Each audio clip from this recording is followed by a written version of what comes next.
The anesthesia hadn't fully cleared from my lungs when I heard my son's voice in the hallway. It wasn't the voice of a worried child waiting for his mother to wake from surgery. It was the voice of a man conducting a business transaction. "It's just easier this way, Sarah," David was saying, his tone clipped and efficient. "The house is too big for her. The stairs are a liability. If we do it now, while she's still in recovery, we don't have to deal with the emotional pushback. I've already contacted the locksmith. The new codes go live at noon." I lay there, the plastic oxygen prongs stinging my nostrils, staring at the perforated tiles of the hospital ceiling. Each tile had exactly 64 holes. I knew this because I had counted them during my last stay 3 years ago, when my husband Arthur was slipping away in the room next door. I didn't move. I didn't press the call button for the nurse. I didn't even allow my breathing to change its rhythm. I have spent 42 years practicing the art of being invisible. It is a survival skill most mothers learn, though few admit it. We become the background noise of our children's lives, as necessary as oxygen, and just as often ignored. David entered the room a moment later. I could smell his expensive aftershave, a scent I had bought him for his birthday, before I felt his presence. He stood at the foot of my bed, checking his watch. He didn't look at my face. He looked at the monitors, reading my vitals like a stock ticker. "Mom, you awake?" he asked. I allowed my eyelids to flutter, a slow, calculated assent. I gave him a weak, medicine-hazy smile. "David," I whispered. My throat felt like it was lined with sandpaper. "Doctor says the hip replacement went well," he said, his hand resting briefly on my shin over the thin hospital blanket. It was a gesture of comfort that felt more like a technician checking a piece of equipment. "But you're going to need a lot of rehab. A lot of time off your feet. Sarah and we've been thinking, maybe the house isn't the best place for you right now." The house, the Victorian on Crestview Lane. The house Arthur and I had bought when David was 3. The house with the wraparound porch where I had scrubbed every inch of wood with a toothbrush. The house that David had lived in rent-free for the last 5 years since his consulting firm hit a rough patch. The rough patch that never seemed to end. "I'll be fine, David," I said, my voice steadying. "The therapist said I'll be back on my feet in weeks." "It's not just the hip, Mom, it's everything. The maintenance, the bills. It's too much for you to manage alone. We've moved some of your things to the guest suite at our place, just for now." He didn't mention the locks. He didn't mention that Sarah, my daughter-in-law, had spent the morning bagging up my life in heavy-duty, hefty bags. "That's very kind of you," I said softly. I saw the flicker of relief in his eyes. He mistook my compliance for cognitive decline. He thought the surgery had dimmed my sharpness, or perhaps he believed his own lie, that I was a burden he was graciously assuming. "Rest now," he said, already backing toward the door. "Sarah will come by later with some of your clothes. Don't worry about a thing back at Crestview. I've got it all under control." As the door swung shut, I felt the phantom pain in my hip flare up, but it was nothing compared to the cold, crystalline clarity settling in my chest. David thought he was taking control. He thought he was seizing the castle while the queen was wounded. What he didn't realize, what he had never bothered to learn in 40 years of being my son, was that I didn't just live in that house. I owned it. Not just in spirit, but in every legal and financial sense of the word. He saw a frail woman in a hospital gown. He didn't see the woman who had spent the last decade quietly managing the family's shifting tides. He didn't see the woman who had been paying the mortgage on Crestview for the last 5 years while he played at being a high roller. He certainly didn't know about the phone call I had made to my attorney, Mr. Henderson, the day before the surgery. I reached for my phone on the bedside table. My fingers were steady. I opened the banking app that David didn't know I had. I looked at the joint account, the one he thought was his primary operating fund, but was actually a courtesy account I kept topped up so he wouldn't feel the sting of his own failures. The balance was $42,000. I looked at the automatic payment schedule. The mortgage for Crestview was due in 3 days. The property taxes were due in 10. The insurance premium for his consulting office, the one I paid to keep his ego afloat, was due tomorrow. I didn't scream. I didn't cry. I simply tapped the screen. I unlinked the accounts. I canceled the recurring transfers. I moved the $42,000 into a private trust account that required only my thumbprint. Then I turned off the phone. Children rarely notice a mother disappearing until something they need disappears with her. David had changed the locks to keep me out of my own home. He had no idea that by doing so, he had locked himself inside a burning building with no way to pay for the water. I closed my eyes and waited for the pain meds to take me under again. I needed my strength. After all, a house is just wood and stone.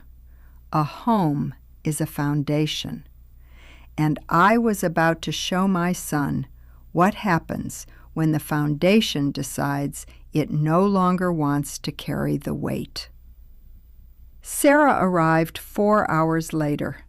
She didn't knock. She entered the room like a whirlwind of expensive perfume and artificial concern, carrying 2 oversized black garbage bags. Not suitcases. Not the leather overnight bag Arthur had given me for our 30th anniversary. Garbage bags. Heavy duty, scented with faux lavender. The kind you buy in bulk to hide the smell of what you're discarding. "Oh, Eleanor, you look like you've been through it," she said, dropping the bags on the linoleum floor with a heavy thud. The sound of my belongings hitting the ground was muffled, but I heard the distinct clink of my bedside clock, the one my mother had given me. "I'm tired, Sarah," I said, my voice thin. The surgery was long. Of course. David told me you were a bit confused earlier, so don't worry about a thing. I brought the essentials, nightgowns, your pills, those orthopedic shoes you like."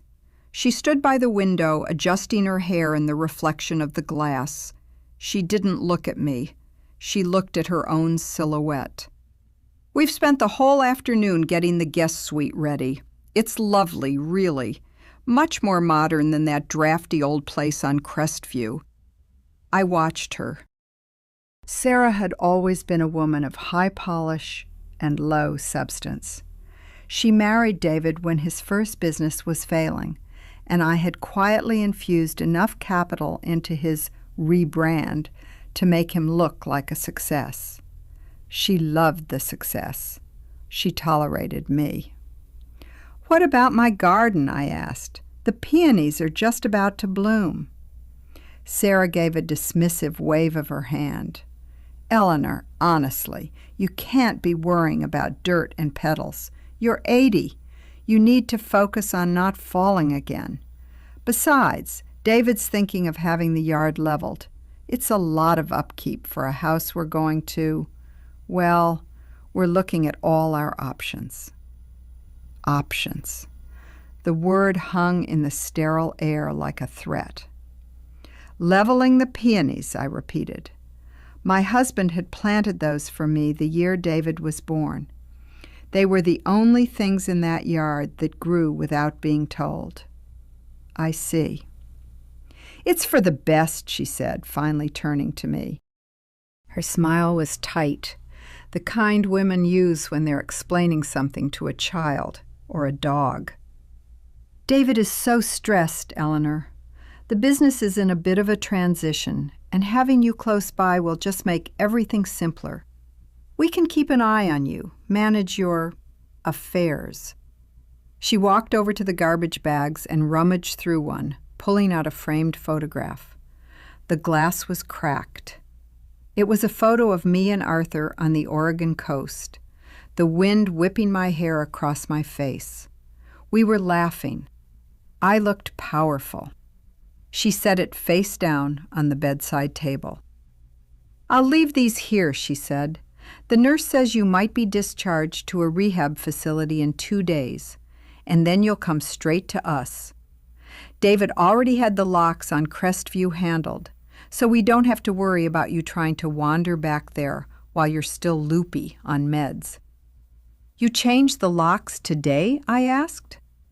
Security, Eleanor. The neighborhood isn't what it used to be. We're just protecting you. She checked her phone, her thumb dancing across the screen. Her expression shifted. A small crease appeared between her perfectly groomed brows. That's strange, she muttered. Is something wrong? I asked, though I already knew. Oh, probably nothing. David just texted. He's at the office trying to run the payroll for the month, and he's saying there's some kind of glitch with the banking link. He's such a perfectionist, it'll drive him crazy until he fixes it. She tucked her phone into her designer bag. Anyway, I have to run. I have a Pilates class at 5, and then the kids have soccer. Rest up. She blew a kiss, a puff of air that didn't reach me, and vanished. I sat in the silence she left behind. I looked at the black garbage bags on the floor. To Sarah and David, those bags represented the end of my autonomy. They were the body bags of my independent life. They didn't realize that when you strip a woman of everything she owns, you also strip her of the need to be polite. Some people confuse unconditional love with permanent access. David and Sarah believed my love for them was a vault they could never deplete, no matter how many withdrawals they made. They thought my silence over the years, my refusal to point out David's failures or Sarah's blatant greed, was a sign of weakness. It wasn't. It was a ledger, and I had been keeping very careful books. I reached out and picked up the cracked photograph. I ran my thumb over the jagged line in the glass, right over Arthur's heart. The cruelest families, Arthur used to say, are often the most polite in public. He was right. They hadn't screamed at me. They hadn't hit me. They had simply decided I was a piece of furniture that no longer matched the decor. They had moved me to the basement while I was still sitting in the chair. I pulled the hospital phone toward me. I dialed a number I knew by heart. It wasn't the bank. It wasn't my lawyer. It was the local historical society. "Hello," I said when a woman answered. "This is Eleanor Vance. I'm calling regarding the preservation easement for the Crestview estate." "Yes, the one we discussed last year. I'm ready to sign the papers. I want the house designated as a historical landmark, immediately." A historical landmark designation would mean the house could never be leveled. It could never be sold for its land value. Its exterior and grounds could never be altered. It would become, in essence, a museum of a time David wanted to erase. And more importantly, It would slash the market value to a fraction of what a developer would pay. David was counting on the sale of that house to fund his transition. He was counting on the equity to erase his debts. And one more thing, I added, watching the sun begin to set through the hospital window, casting long skeletal shadows across the floor. I need the documents delivered to my room for a notary. I want to ensure my son is listed as the primary caretaker of the property's historical integrity, but with no rights to the equity. He's so fond of the house, you see. I want to make sure he's tied to it forever. I hung up. A mother rarely notices the exact moment she stops being a person to her children and starts being a resource. But once she does notice, the world changes. David wanted the house. He wanted my silence. He wanted my money. He had changed the locks. He had no idea I had just changed the rules of the game. The hospital at night is a graveyard of sounds. The rhythmic hiss of the ventilators, the distant squeak of rubber soles on linoleum, the muffled groans of people who have forgotten how to be brave. I lay in the dark, the only light coming from the green glow of the heart monitor. It pulsed steadily. Thump, thump, thump, thump. A reminder that despite the titanium in my hip and the betrayal in my chest, I was still here. At 11:15 p.m., the door pushed open. David didn't look like the confident executive who had stood at the foot of my bed earlier that morning. His tie was loosened, his hair was disheveled, and there was a frantic, wild look in his eyes that I hadn't seen since he was 7 years old and had broken his father's favorite watch. He didn't turn on the overhead lights. He used the flashlight on his phone to find the chair beside my bed. "Mom," he whispered. "Mom, are you awake?" I didn't answer immediately. I watched him. I watched him struggle to find the right words, his shadow cast large and distorted against the wall. "I'm awake, David," I said finally. My voice was a low rasp. There's a problem with the bank," he said, leaning in close. I could smell the stale coffee and the sour tang of stress on him. "The accounts, the link to the business, it's gone. And the personal joint account, I tried to log in and it said, 'Access denied.' I called the 24-hour line, but they said the primary account holder made changes that require a physical signature at a branch." He paused, waiting for me to gasp, to apologize, to offer a solution. I just blinked at him. "A glitch?" That's what Sarah said. Technology is so frustrating, isn't it? "It's not a glitch, Mom. It's a total lockout. Payroll is tomorrow. If I don't move the funds from the joint account into the business ledger by 9 a.m., the checks will bounce. The contractors will walk. I've got 3 projects mid-build." He was vibrating with anxiety. For years, I had been the shock absorber for his life. Every time he hit a bump, I was the one who smoothed the road. I had conditioned him to believe that his failures were simply temporary inconveniences that I would fix with a signature or a transfer. "I'm sure it'll sort itself out," I said softly. "Maybe call them in the morning?" "I'm quite tired, dear. The pain meds make everything a bit fuzzy." "Mom, you don't understand. I need you to give me your login or your phone. Let me use your thumbprint to authorize the transfer. I know you have the app." He reached for my hand, but I pulled it back under the covers, tucking it away like a secret. "The phone is in one of those bags Sarah brought," I lied. "At the bottom, I think. I haven't seen it." He turned to the black garbage bags. He fell to his knees on the hospital floor, tearing into them with a desperate ferocity. He threw out my nightgowns, my slippers, the small bag of toiletries. He was looking for the keys to the kingdom I had already moved to a different land. As he rifled through my belongings, a small velvet box fell out. It hit the floor and popped open. Inside was Arthur's wedding ring, the one I had intended to give to David's son on his 18th birthday. David didn't even look at it. He kicked it aside to get to the bottom of the second bag. "Where is it?" he hissed, his voice cracking. "Mom, I need that money. It's not just the business. The mortgage on Crestview. I checked the mail today. There was a notice. It's in arrears, Mom. Why haven't you been paying the mortgage?" I felt a cold, sharp satisfaction. "I thought you were taking care of the house now, David. You changed the locks. You told me you had it all under control.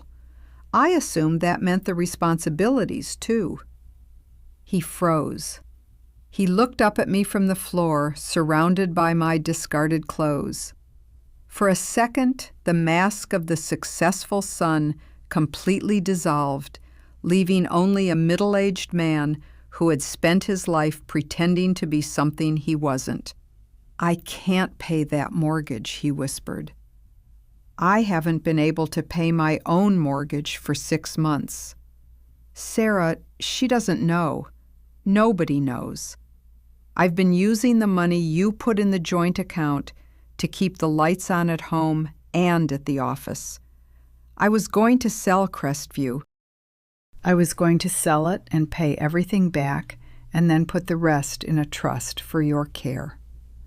The honesty was refreshing, even if it was born of desperation.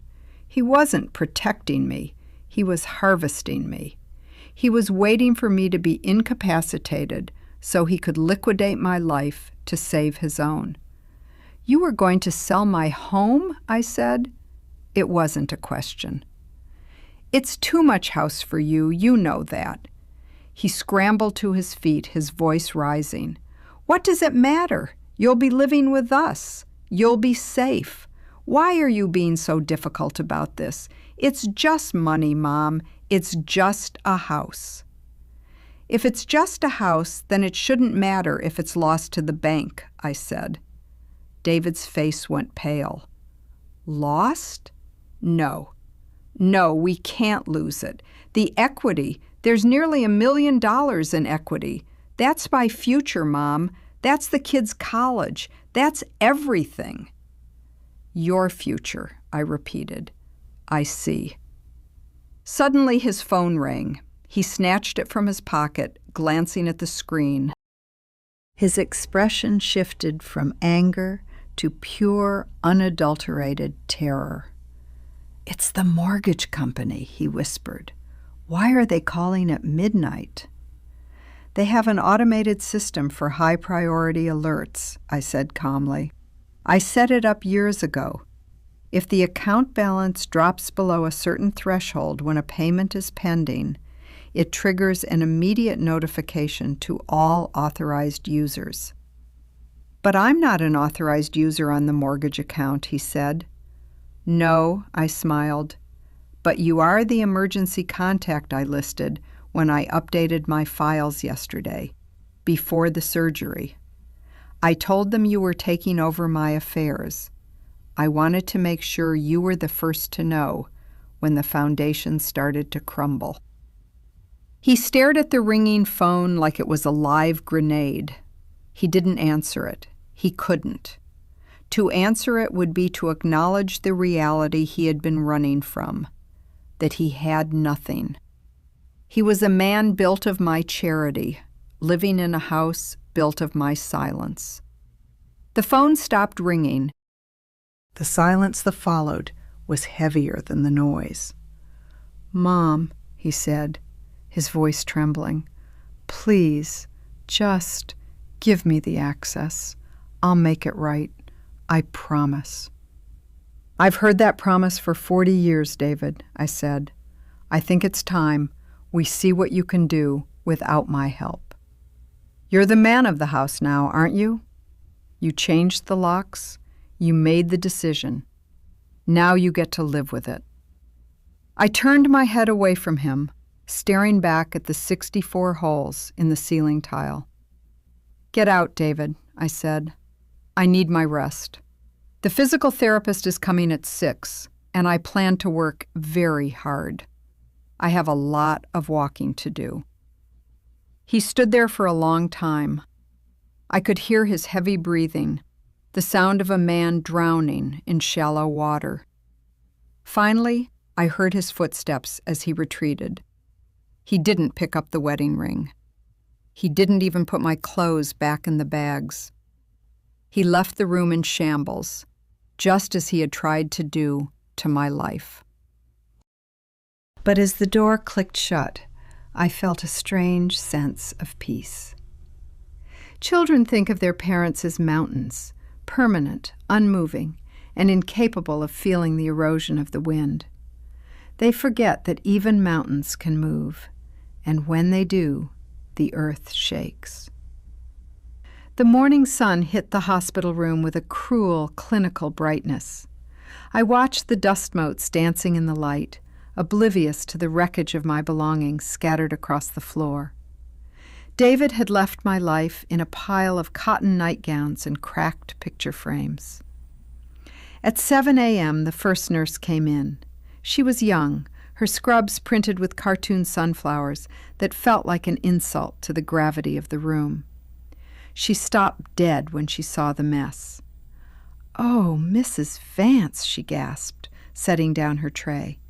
"What happened? Did you have a fall?" "No, dear," I said, my voice calm, almost melodic. "My son was looking for something. He's always been a bit clumsy when he's in a hurry." I watched her face as she began to pick up my clothes. She looked at the black garbage bags, then at me. I saw the pity in her eyes, the exact kind of pity David and Sarah were counting on. They wanted the world to see a confused, elderly woman who couldn't even keep her suitcase organized. They didn't realize that I was the one who had choreographed the chaos. "Let me help you with those," I said, though I didn't move. No, stay put. You have PT in an hour," she insisted. As she reached for the velvet box David had kicked aside, she opened it. "This is beautiful. A man's wedding band?" "It belonged to my husband," I said. "He was a man who understood the value of a foundation. My son, he's still learning." By 9 a.m., the glitch Sarah had mentioned had become a full-scale systemic collapse. My phone, which I had tucked under my pillow after David left, began to vibrate. It wasn't David. It wasn't Sarah. It was Marcus. Marcus was the head foreman for David's largest construction project, a luxury condo development that David had leveraged everything to secure. I had met Marcus years ago at a company Christmas party. I was the one who had noticed his daughter's tuition was short and had quietly sent a performance bonus from a blind account to ensure she stayed in school. Marcus knew who really held the reins of Vance Consulting. "Eleanor," Marcus said, his voice strained, "I'm sorry to bother you in the hospital. I know you're recovering. But David isn't answering his phone, and the crew is refusing to offload the materials. The payment didn't clear this morning. The supplier is saying the account is frozen." I closed my eyes for a second, picturing the construction site, the skeletons of buildings waiting for flesh. "I'm sorry to hear that, Marcus," I said. "But as of yesterday, I've stepped down from all advisory roles within the company." David felt it was time he handled the financial side entirely on his own. He wanted me to simplify my life. There was a long silence on the other end. Marcus wasn't a fool. He knew that simplifying was code for disinherited. "Eleanor," he whispered, If that payment doesn't hit by noon, the lien holders are going to move in. He'll lose the contract. He'll lose everything. A mother's love is often treated like a utility bill, Marcus, I said softly.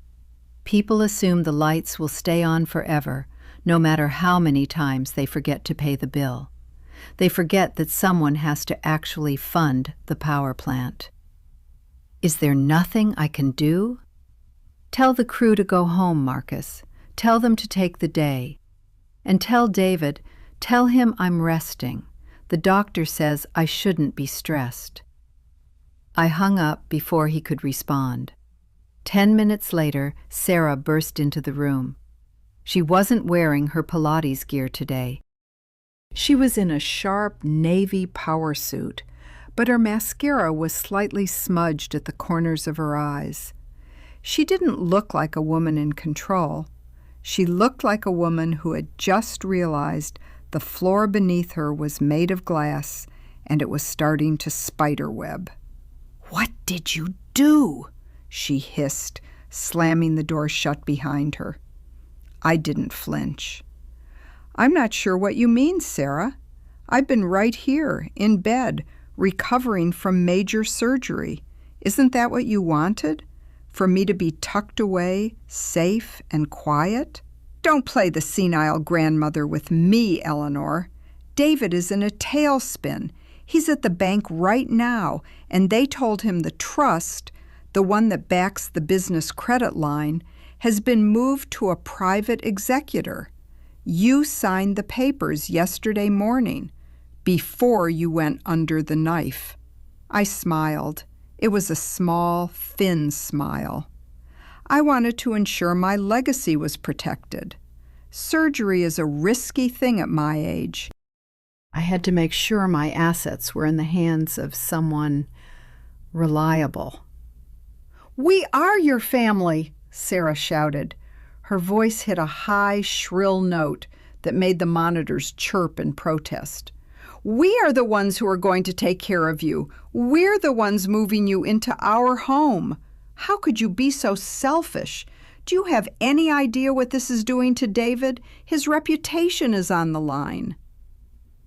I looked at her, really looked at her. I saw the expensive watch on her wrist that I had paid for.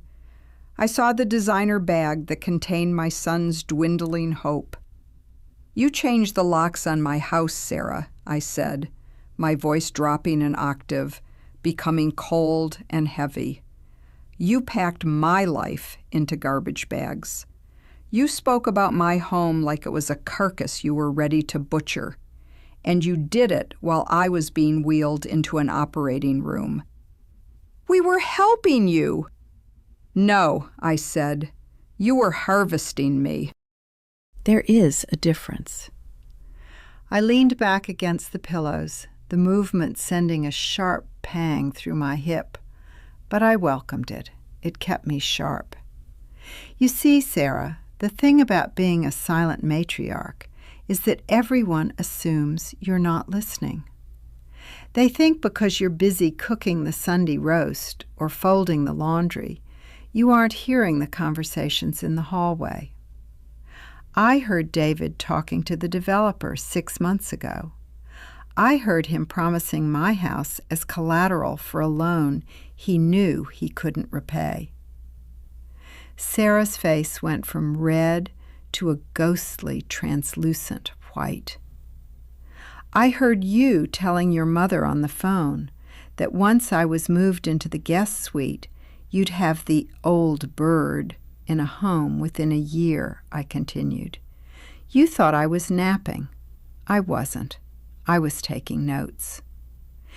Eleanor, that was a joke. It wasn't a joke, I interrupted. It was a plan. But plans change. For instance, my plan has changed. I won't be moving into your guest suite, Sarah. I've already arranged for a private suite at the Willows. It's the finest rehabilitation center in the state. It's very expensive. In fact, it costs exactly the same amount as the monthly interest on David's business loan. Sarah stepped back, her hand flying to her mouth. "I'm moving out of this hospital this afternoon," I said. "And as for Crestview, you should tell David to check his email. The Historical Society has already filed the preliminary injunction. The house is no longer a real estate asset. It's a monument. He can't sell it. He can't leverage it. He can only live in it, provided he can find a way to pay the mortgage, which, as we both know, he cannot." The silence in the room was absolute. It was the silence of a structure finally giving way. "You're destroying him," Sarah whispered. "No," I corrected her. "I am simply stopping the invisible work of saving him. David destroyed himself years ago. I was just the one holding up the ceiling." "I've decided my arms are tired, Sarah. I'm letting go." I picked up the remote and turned on the television, a clear signal that the conversation was over. A cooking show was on, a woman showing how to make a soufflé. "You have to be careful," the woman on the screen said. "If you jar it even a little bit, the whole thing collapses." "Get out," I said, without looking away from the screen. "I have a very busy afternoon of healing to attend to." As Sarah stumbled out of the room, I felt the first real breath of air in my lungs in years. It tasted of antiseptic and victory. Children rarely notice a mother disappearing until something they need disappears with her. But what they notice even less is when a mother finally decides to stop being a ghost and starts being the one who haunts. Discharge day is usually a celebration, a return to the familiar. But for me, it was a relocation. A private car was waiting for me at the hospital entrance. Not David's silver SUV, and not Sarah's convertible. I had hired a medical transport service, the kind that costs more than a week's wages for a middle-class family. Two polite young men in crisp uniforms handled my black garbage bags with more care than my own son had. They didn't see trash. They saw a client's property.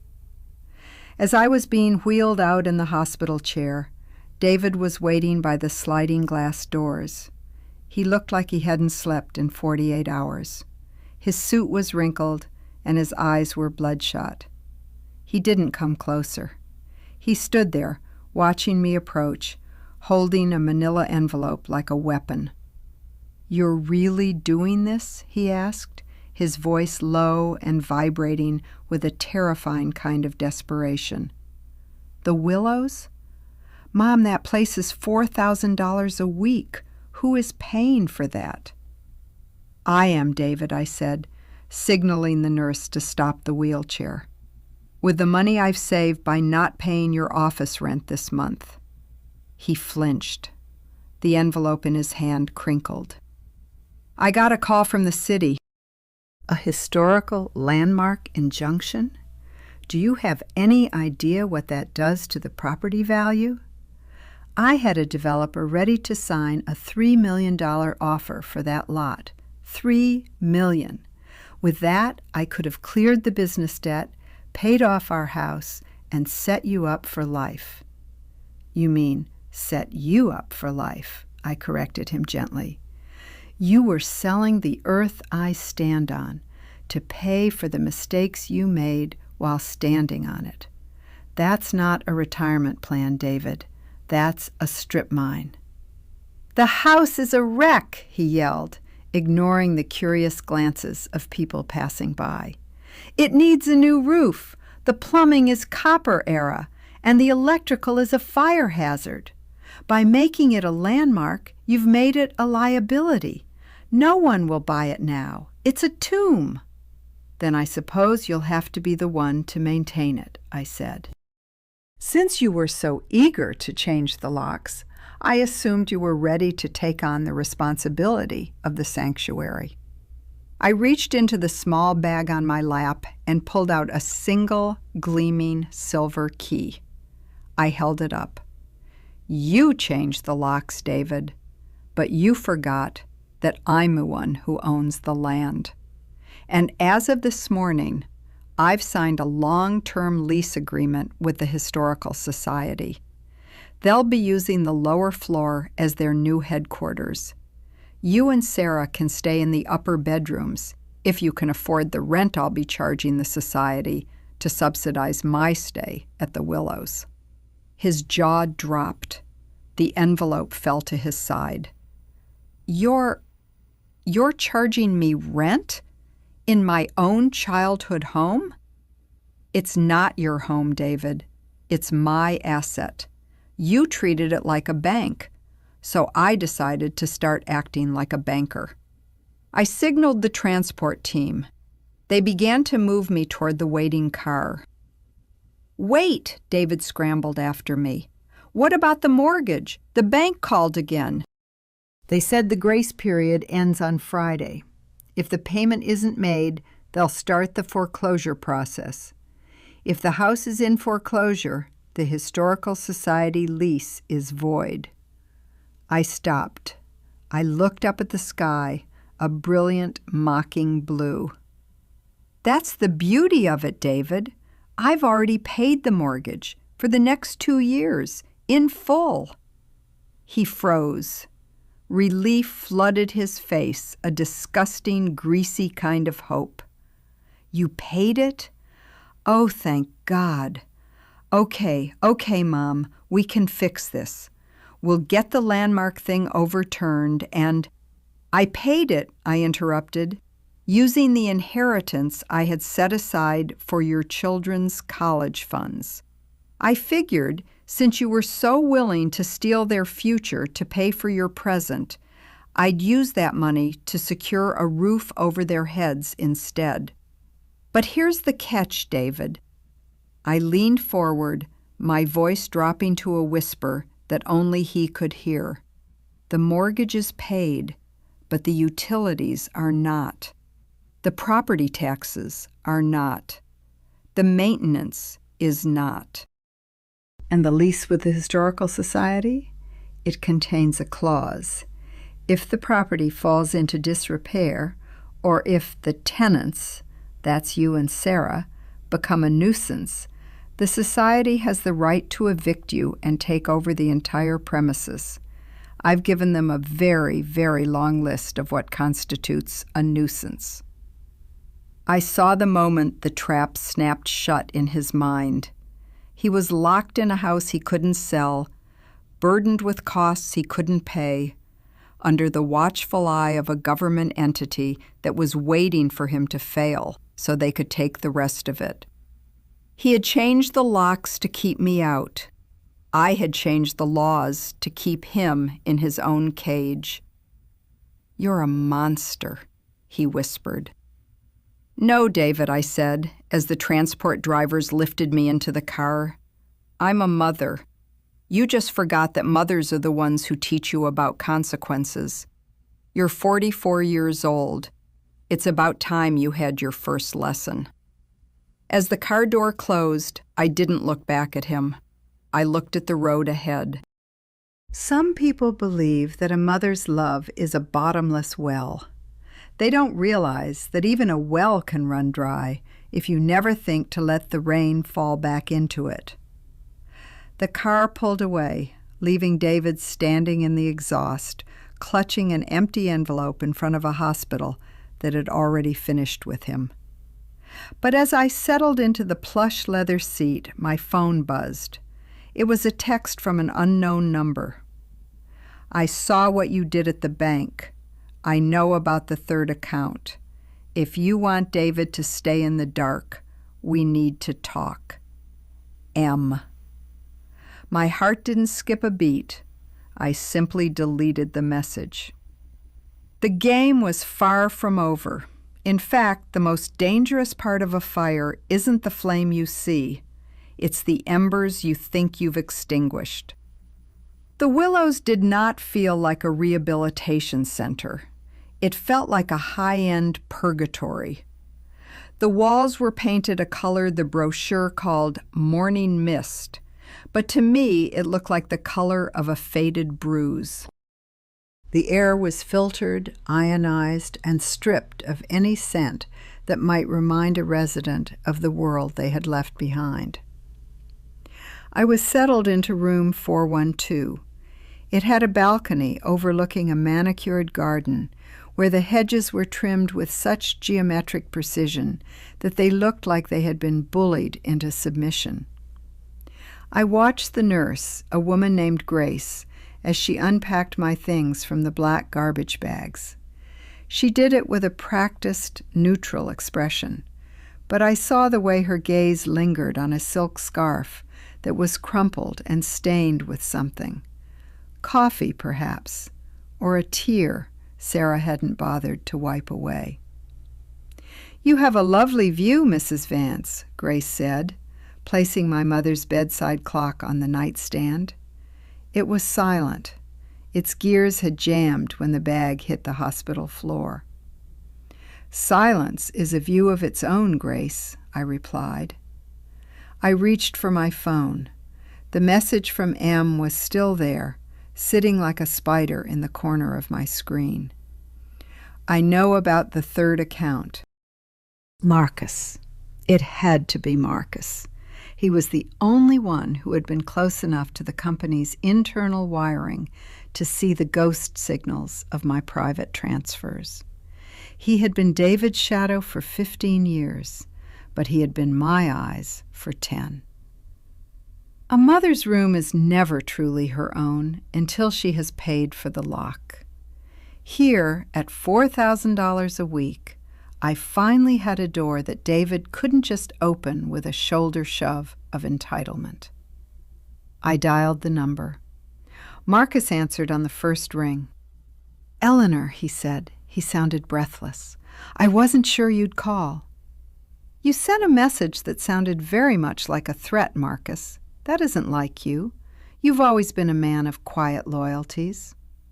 "It's not a threat," he said, his voice dropping. "It's a warning. David is losing it. He's back at the house, Crestview. He didn't just go there to move in. He's tearing the place apart. He's looking for something. He thinks you hid a physical ledger or a set of keys to an offshore account. He's convinced Arthur left a contingency fund that you're keeping from him." I looked out at the morning mist garden. Arthur had indeed left a contingency fund, but it wasn't a mountain of gold. It was a mountain of truth. "Let him look," I said. "The house is a landmark now. If he damages the structural integrity, the society will have him out by morning." "He doesn't care about the society anymore, Eleanor. He's desperate. Sarah is packed and ready to go to her sister's in Scottsdale. She told him if he doesn't find the missing money by Friday, she's taking the kids and filing for legal separation. She's not built for the life of a man who can't pay the country club dues." I felt a twinge of something, not pity, but a cold, clinical observation of a predictable chemical reaction. Sarah was a creature of the sun. When the clouds moved in, she simply flew to a different climate. "And the third account?" I asked. "How did you find it?" "I didn't find it, Eleanor. I helped Arthur set it up 8 years ago. Before he died, he told me that one day David would try to eat the world and that I should make sure you had a place to stand when the ground was gone. I've kept the records for you. But David, he's found the old bank statements in the basement crawl space. He knows there was a large sum moved out of the estate just before probate closed." I closed my eyes. Arthur. Even in death, he was still standing between me and the storm. He had known our son better than I wanted to admit. He had seen the greed in David's eyes when he was just a teenager, the way he always looked at things not for what they were, but for what they could be sold for. "He thinks that money is his," Marcus continued. "He thinks you stole his inheritance." You can't steal what was never promised, I said. That money was Arthur's final gift to me. It's my oxygen fund. It's the price of my breath.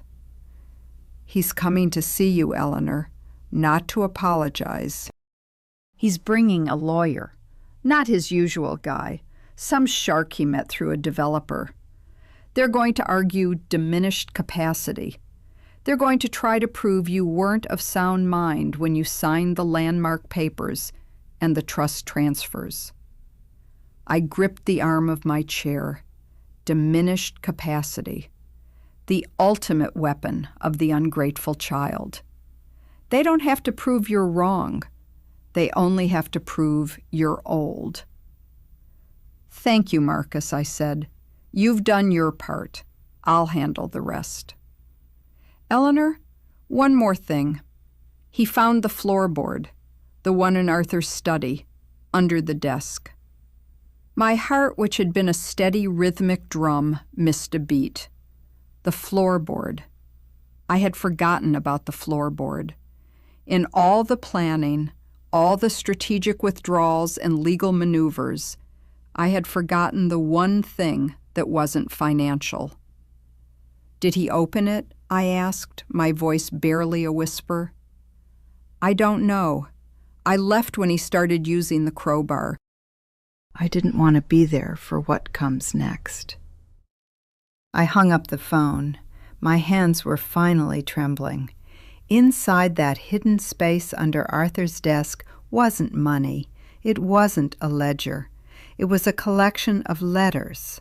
Letters Arthur had written to me during his final months, documenting every lie David had told, every cent he had embezzled from the family company, and every time David had asked his father to leave me out of the will so he wouldn't have to deal with the burden of an aging widow. But there was one more thing in there, a DNA test, one that Arthur had commissioned in secret 30 years ago, after a summer he spent away on business and a return that coincided with a surprise pregnancy. Arthur had never told me he knew. He had never used it against me. He had simply kept it, a silent insurance policy for a truth that was too heavy to carry. I had kept those letters because they were the only part of Arthur I had left that was honest. I hadn't destroyed them because I never thought David would become so desperate that he would start prying up the very wood of his childhood. Children rarely notice a mother's secrets until they start looking for something they can use as a weapon. David was coming for my mind, but he was about to find something that would destroy his own identity. The morning mist outside was turning into a gray, heavy rain. I leaned back and waited. The trap I had set for David was financial, but the trap he had just set for himself was existential. And for the first time in this long, exhausting war, I felt a flicker of fear. Not for myself, but for the boy I had raised, who was about to realize that the mother he had treated like a ghost was the only thing that had ever made him real. The rain at the Willows doesn't hit the glass with a splash. It slides down in long, oily ribbons, distorting the world outside until the garden looks like an impressionist painting of a funeral. I sat in my armchair, my back perfectly straight despite the dull ache in my hip. I had dressed myself today. No hospital gown, no floral print recovery wear. I wore a charcoal-soaked blouse and the pearls Arthur had given me when David was born.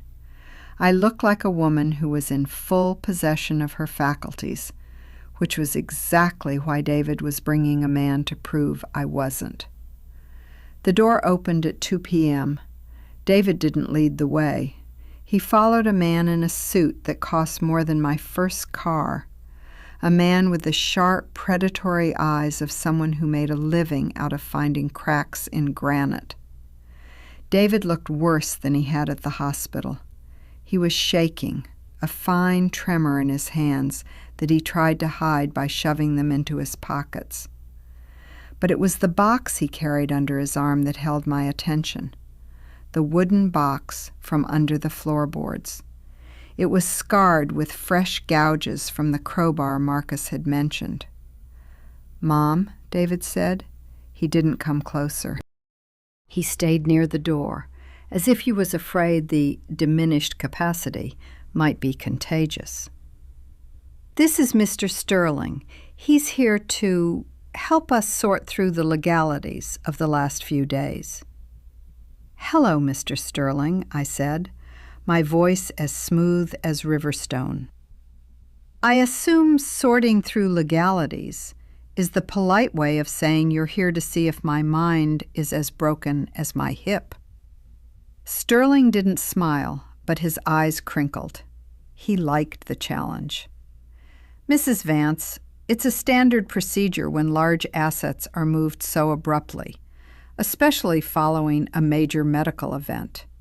Your son is merely concerned about the pressure you might have been under." "The only pressure I've been under, Mr. Sterling, is the weight of my son's mounting debt," I said. David stepped forward, slamming the wooden box onto the small table beside my bed. The thud was heavy, final. "Enough, Mom," David hissed. "I found it. I found the floorboard. I found the letters. And I found the papers from the laboratory." He flipped the lid open. The smell of old paper and cedar filled the sterile room, the scent of 30 years of silence.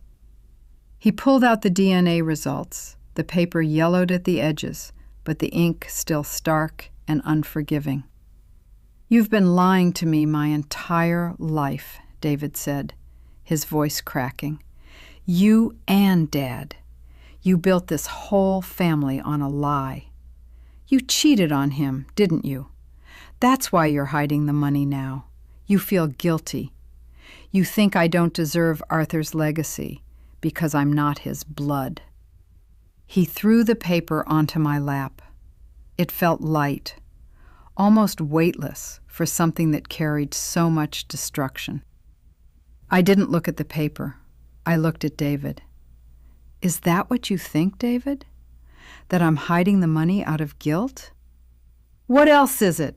he shouted. Sterling shifted uncomfortably, his professional mask flickering. This wasn't the confused old woman he had been promised. This was a family bloodletting. "You kept this from me. You let me believe. You let the whole world believe. And all those letters from Dad, he knew. He knew the whole time, and he wrote about how you were protecting the estate, protecting it from me." I picked up the DNA test. I didn't look at the results. I looked at the date. "Arthur didn't know the whole time, David," I said softly. "He found out when you were 15, when you needed that blood transfusion after the car accident. Do you remember?" David blinked, the memory hitting him. "The accident. I remember the hospital. The doctors told Arthur then. They told him your blood type wasn't possible, given his.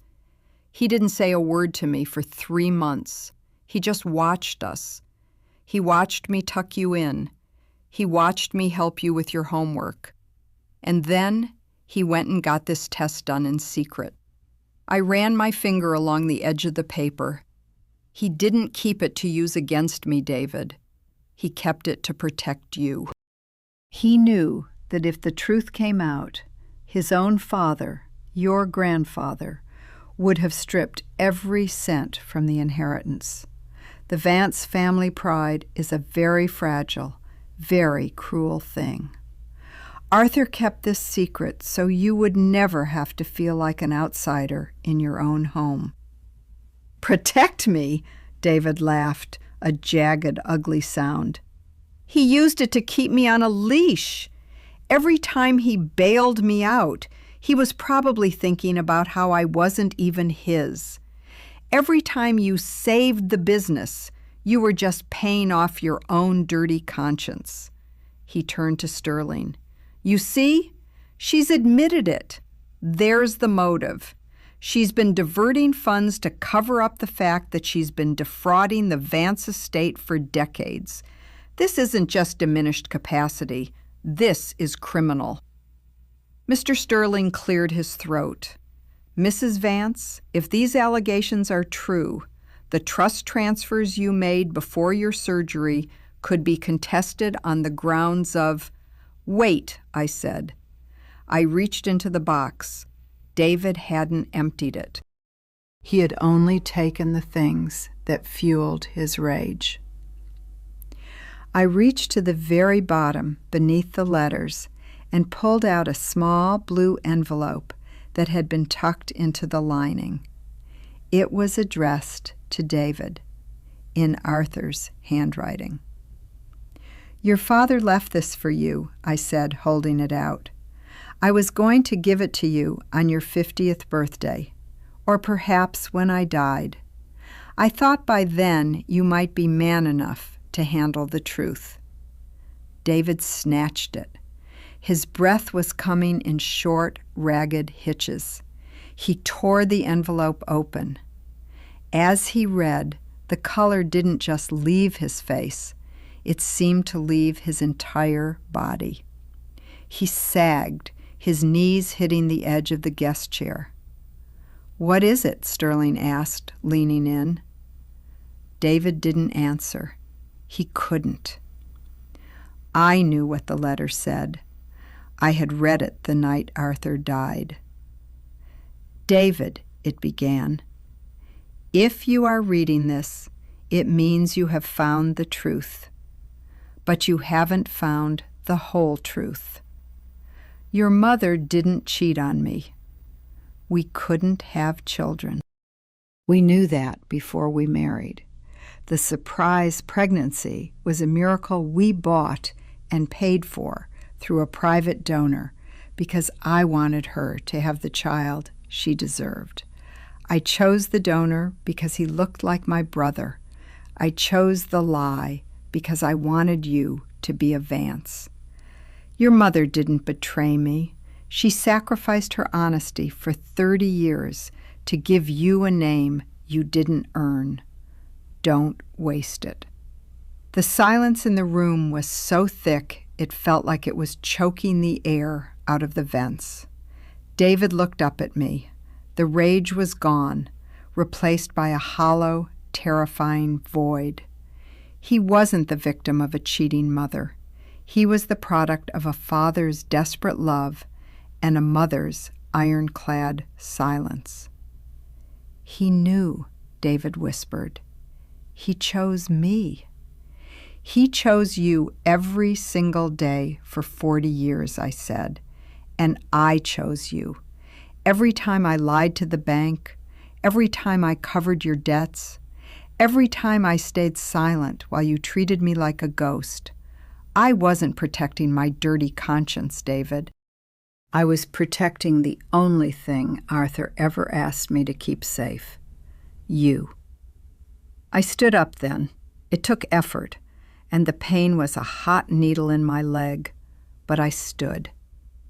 But Arthur is gone, I said, and I am tired of holding up the sky for a man who uses it as a footstool. You came here today to prove I was unfit to manage my own life. You brought a lawyer to take the last of my peace. I turned to Mr. Sterling. I believe you have what you need, counselor. My son is currently in possession of a letter from the former head of the Vance estate, confirming that all financial decisions were made with his full knowledge and consent. As for my capacity, I think it's clear who in this room is currently struggling to process reality.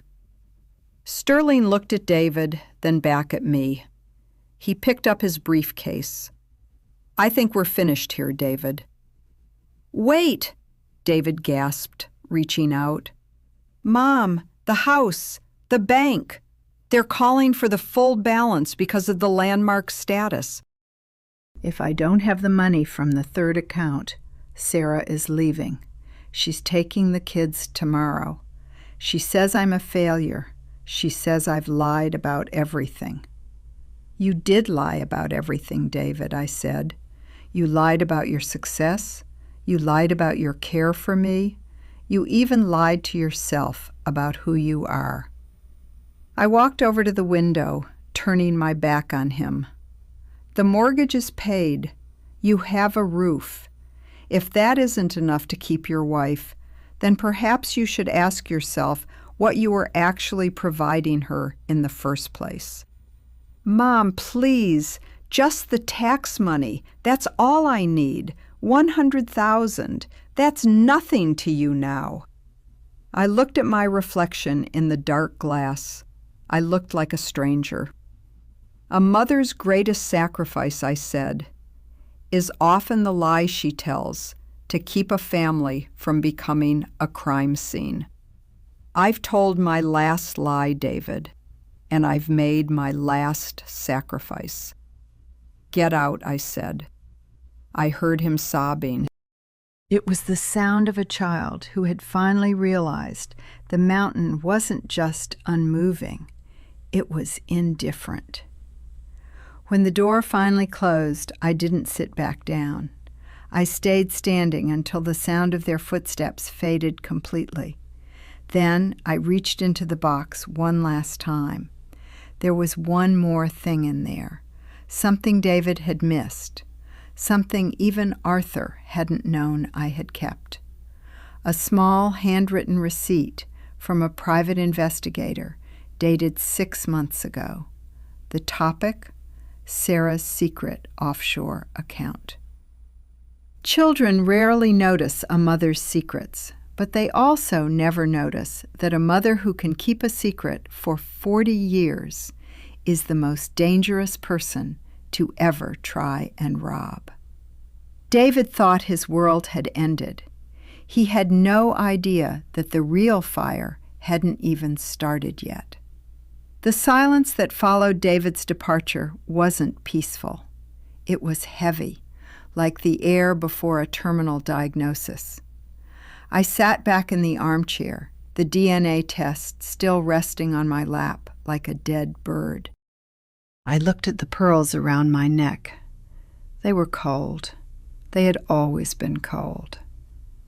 At 6 p.m., the rain stopped, leaving the world outside dripping and exhausted. That's when the second visitor of the day arrived. She didn't come with a lawyer. She didn't come with a box of secrets. She came with a suitcase and a look of practiced, icy resolve. Sarah. She didn't wait for an invitation. She walked in, her heels clicking against the linoleum with the rhythm of a firing squad. She looked around the room, her nose wrinkling at the faint scent of cedar and old paper that still lingered from the box. "He's a mess, Eleanor," she said, her voice devoid of any warmth. "He's sitting in the car in the parking lot, crying like a child. You really did it. You broke him." "He was already broken, Sarah," I said. "I just stopped pretending the pieces were still a vase." She walked to the window, looking out at the twilight. "I'm leaving tomorrow. I'm taking the kids to Scottsdale. My sister has a place. David thinks I'm just taking a break, but we both know I'm not coming back. There's nothing left for me here. No business, no house I can actually sell, and now, no husband. Just a man who doesn't even know whose blood is in his veins." I watched her. This was the woman who had spent 10 years treating me like a bothersome ghost. The woman who had whispered in my son's ear that I was slipping every time I forgot a grocery list. "And the children?" I asked. What do they think about this sudden relocation? They're young. They'll adapt. They'll forget this drafty, miserable life. They'll forget their father's failures. She turned to me, her eyes narrowing. I'm here because I want to make one thing very clear. You can keep your third account. You can keep your landmarked tomb of a house. But you will never see those children again. I won't have them poisoned by your whatever this is, this bitterness, this need to destroy everything you built. It was the ultimate threat, the weapon every daughter-in-law keeps in her back pocket for the day the mother-in-law stops being useful, the withholding of the grandchildren. I felt a familiar coldness settling in my bones. It was a comfortable feeling now. You're very confident, Sarah, I said. It's a trait I've always admired in you, even when it's misplaced. It's not misplaced, Eleanor. I have full custody in the event of a separation. David isn't exactly in a state to fight me, and his financial records are a disaster. No judge is going to give him anything but supervised visits once I show them the state of his mental health today. She reached for her bag, ready to make her grand exit. Before you go, I said, I think you should look at this. It's not a DNA test. It's a bank statement. I reached into the blue envelope I had tucked into the side of my chair. I pulled out a single sheet of paper. Sarah didn't move. I don't care about your money, Eleanor. This isn't my money, Sarah. It's yours. The stillness in the room shifted. Sarah's hand froze on the strap of her bag. I don't have a secret account, she said, though her voice had lost its edge. It was now a thin, brittle thing. You do, in the Cayman Islands, under your maiden name. The account was opened 3 years ago, right around the time David's first consulting firm started losing 6 figures a month. Every time I gave David money to save the payroll, a curious thing happened. About 20% of that money vanished from his ledger and reappeared in yours. I watched her face. It was like watching a building collapse in slow motion. The arrogance didn't just fade, it evaporated, leaving behind a raw, terrified greed. I don't know what you're talking about, she whispered. I hired a private investigator 6 months ago, Sarah. Not because I didn't trust David. I knew exactly how incompetent he was. I hired one because I didn't trust the way you looked at my jewelry. I didn't trust the way you encouraged him to spend every cent I gave him, while you never seemed to buy anything new yourself. I stood up, using my cane for support. I walked toward her, the click-clack of the rubber tip echoing in the quiet room. You've been skimming from your own husband for years. You've been building a nest egg out of his failures. You were waiting for the day he finally went under so you could fly away with $1 million and leave him in the wreckage. You can't prove that, she hissed, but her eyes were darting toward the door. I don't have to prove it to a court, Sarah. I just have to show it to David, or perhaps to the IRS, who might be very interested in why a consultant's wife has a 7-figure offshore account that hasn't been declared on any joint tax returns. Sarah sank into the chair David had just vacated. She looked small. For the first time, she looked her age. "What do you want?" she asked. "I want exactly what I've always wanted," I said, "the safety of my family. But my definition of family has changed. It no longer includes you, Sarah, and it no longer includes David's delusions." I leaned in, my face inches from hers. I could smell the expensive perfume she had bought with the money she stole from my son. You will not take those children to Scottsdale. You will not file for separation. You will stay in that landmarked house with David. You will play the part of the supportive wife while he tries to rebuild what he has destroyed. You will use your nest egg to pay the property taxes and the utilities. You will fund the children's education, and you will do it all with a smile on your face. You're blackmailing me, she whispered. I am providing you with an opportunity to be the woman you pretended to be, I corrected her. A daughter-in-law's love is often a lease with an option to buy. You've had the house, the cars, and the reputation. Now the bill is due. You're going to stay and help David carry the weight of that house. You're going to be the foundation you tried to tear out. And if I don't, then I'll make sure David finds out tonight. I'll make sure he knows that while he was losing his mind, his wife was robbing his pockets. He's already broken, Sarah. Imagine what a man with nothing left to lose will do when he finds out who really destroyed him. Sarah looked at the paper in my hand. Then she looked at me. She saw the same woman who had cooked her dinners and minded her children. But she also saw the woman who had watched her for a decade and said nothing. You're a monster, she said, repeating David's words. No, I said, turning back to my bed. I'm a mother, and a mother's job is to make sure the house doesn't fall down, even if she has to chain the walls together. I sat back down and picked up my mother's broken clock. I started to wind it, even though I knew the gears were stripped. Go home, Sarah. David is waiting for you in the car. Be kind to him. He's had a very difficult day.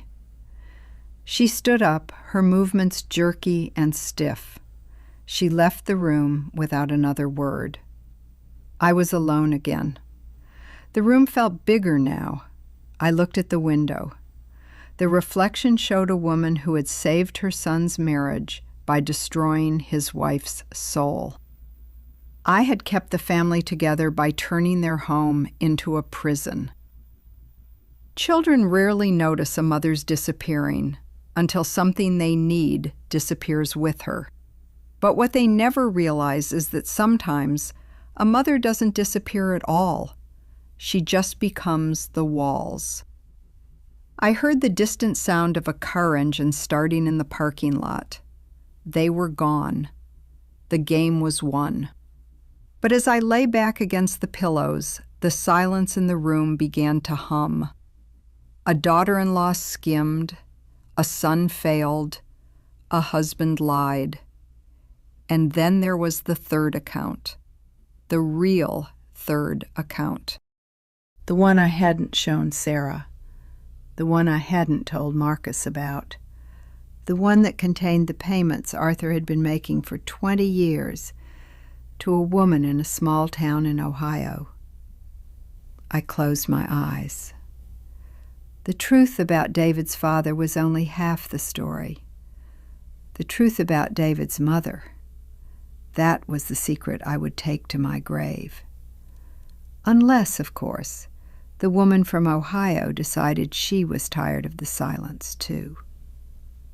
The night nurse, a soft-spoken woman who moved with the stealth of a cat, brought me my evening tea at 9 p.m. She didn't talk much, for which I was grateful. She simply placed the tray on the rolling table, checked my IV site, and faded back into the morning mist shadows of the hallway. I stared at the steam rising from the cup. It was chamomile, the tea of the weak, the tea of the elderly, the tea of people who have nothing left to do but sleep. I didn't want to sleep. I wanted to remember. I thought about 1980, the year we called the year of the long coat. Arthur and I had been married for 6 years then.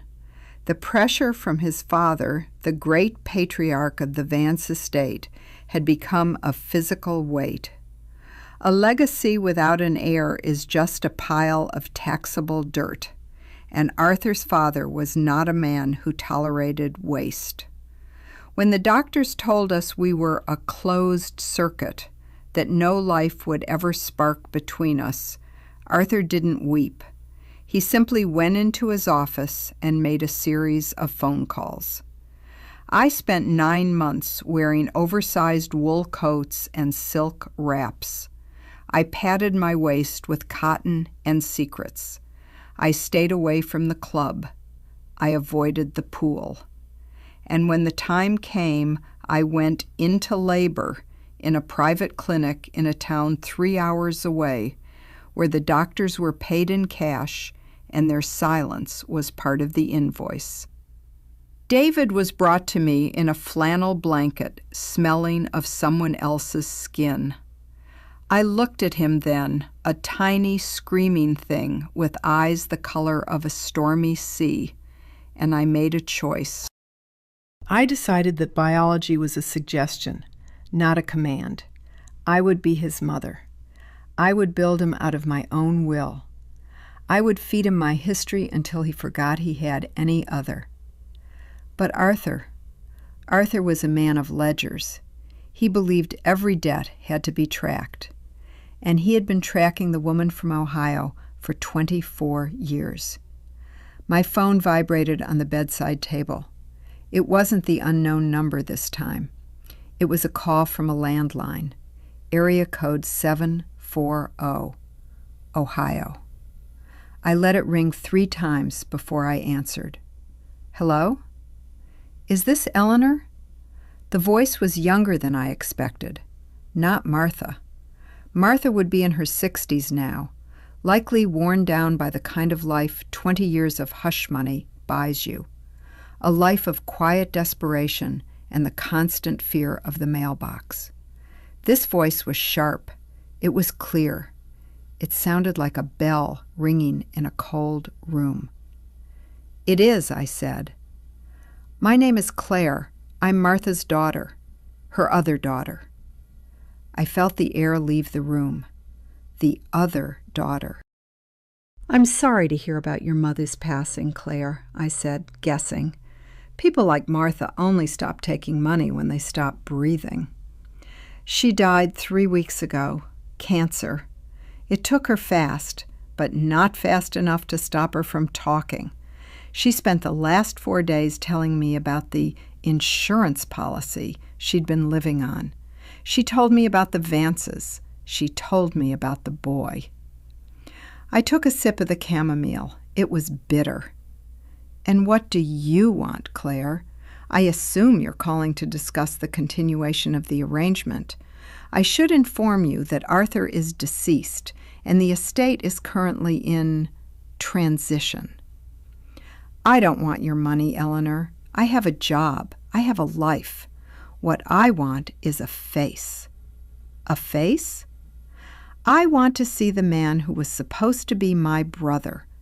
I want to see the man who grew up in a mansion while my mother drank herself to death in a trailer because she couldn't live with what she'd done.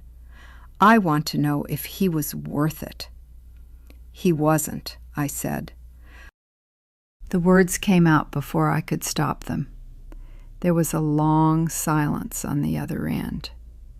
My mother said you were the one who negotiated the price, Claire said. She said Arthur was the one who wanted the baby, but you were the one who made sure she signed the papers that said she'd never look back. She said you looked at her like she was a piece of livestock. I was protecting my home, Claire. You're too young to understand what it's like to have your entire world depend on a lie that hasn't even been born yet. I understand what it's like to grow up with a ghost in the house, Claire replied. I grew up with the shadow of a brother I was never allowed to talk about. I grew up watching my mother check the bank balance every month like it was a death sentence. I'm coming to see you, Eleanor. I'm already in the car. I'll be there by morning." "You won't be let in," I said. "This is a private facility." "Then I'll go to the house. Crestview Lane, right? I have the address. I have the pictures. I'll go to the door and I'll ask for David." I wonder how he'll feel when he sees me. They say we have the same eyes. The eyes, the stormy sea. "Wait," I said. My heart was thumping against my ribs now, a frantic bird in a cage. "Don't go to the house. David is fragile right now. He's in a very difficult place." "Good," Claire said. "I like difficult places. They're honest." She hung up. I stared at the phone. For the first time in this entire ordeal, I felt a cold sweat on my brow. I had handled David. I had blackmailed Sarah. I had outmaneuvered the banks and the Historical Society. I had built a fortress out of silence and legal filings. But I hadn't accounted for a ghost with a voice. If Claire showed up at Crestview, the house of cards wouldn't just fall, it would ignite. David was already on the edge of a breakdown. If a woman who looked exactly like him showed up on his doorstep claiming to be his biological sister, the daughter of the woman I had bought him from, he wouldn't survive the revelation. And Sarah would use Claire like a battering ram to break the blackmail I had over her. I reached for the call button to summon the nurse. I needed to leave. I needed to go to Crestview. But then I remembered I couldn't walk without a cane. My hip was still held together by staples and hope. I was a prisoner of my own recovery. I looked at the clock on the wall, 9:45 p.m. I picked up the phone again. I didn't call David. I didn't call Sarah. I called Marcus. "Marcus," I said when he answered, "I need you to do something for me, something that goes beyond your duties to the firm." "Anything, Eleanor, you know that."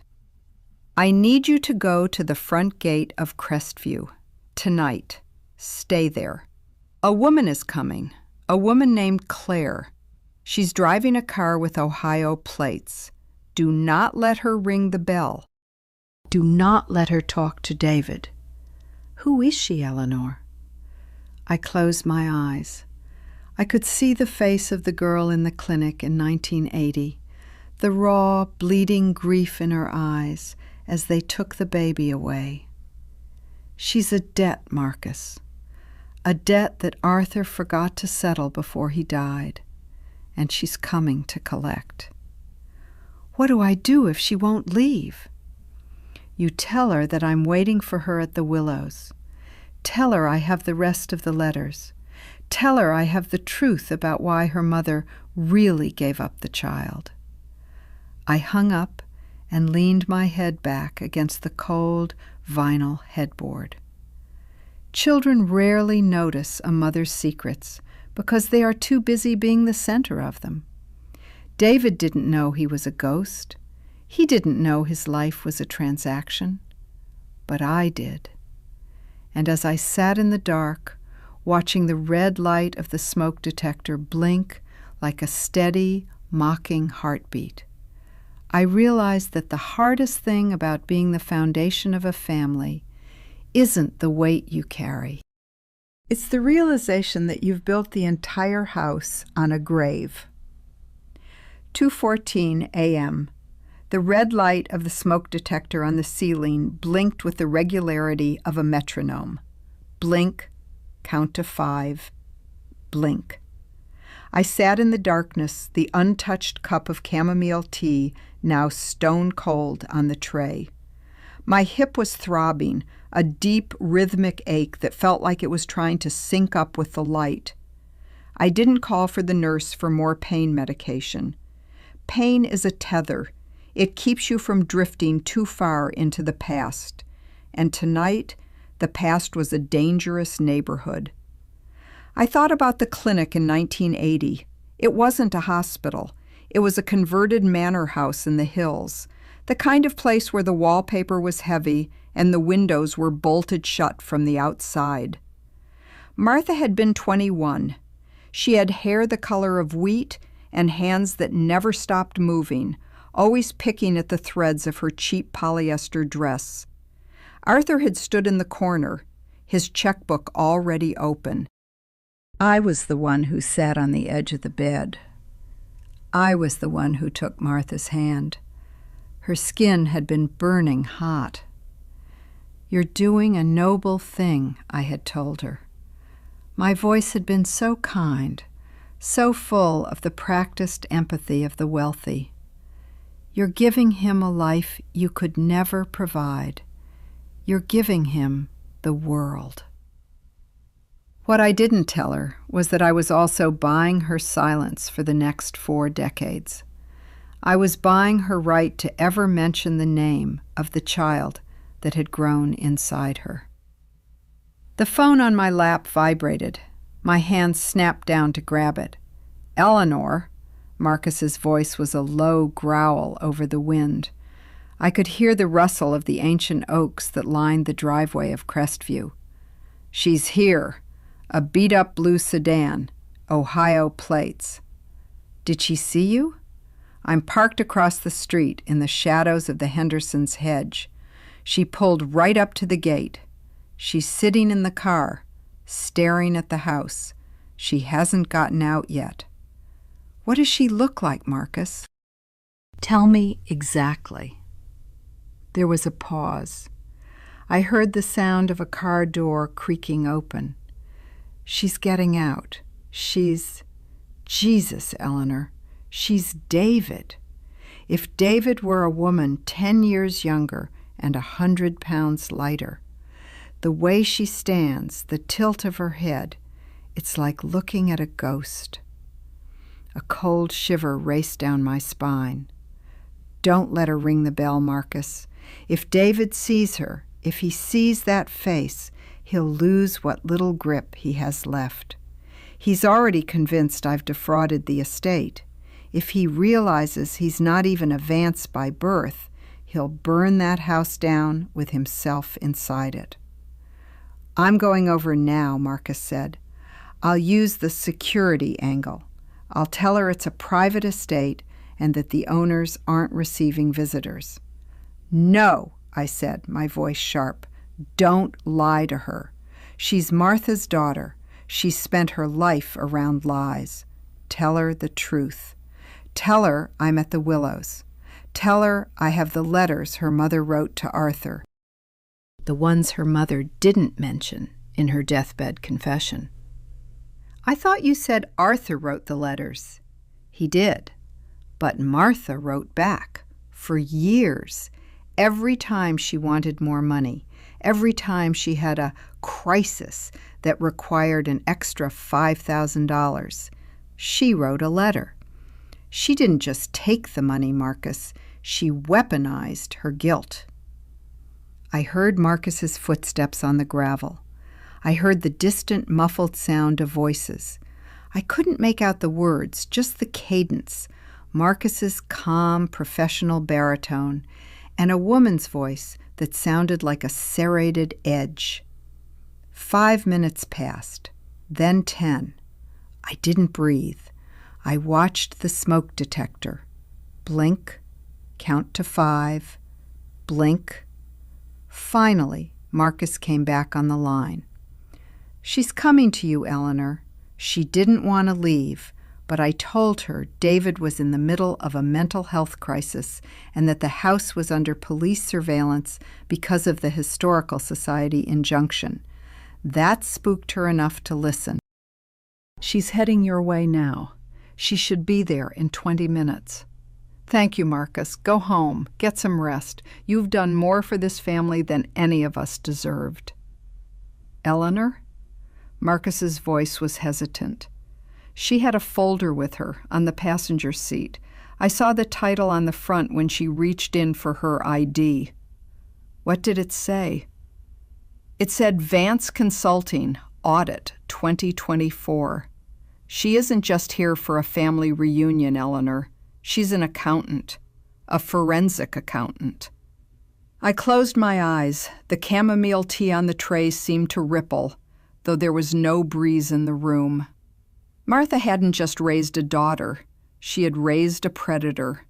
She had trained her daughter to find the one thing that could actually destroy me, the paper trail. Claire wasn't coming to see my face. She was coming to see the books. She knew that Arthur had been paying her mother out of the company's operating expenses, and she knew that if she could prove it, the historical landmark and the private trusts wouldn't mean a thing. It would be corporate fraud. I reached for my cane. I had to get out of the bed. I had to get to the desk in the corner of the room where I had kept my personal files. The move was a mistake. A white-hot bolt of lightning shot through my hip, and I let out a jagged gasp, my knees buckling. I caught myself on the edge of the nightstand, sending the teacup shattering to the floor. The porcelain shards glinted in the red light of the smoke detector. "Mrs. Vance?"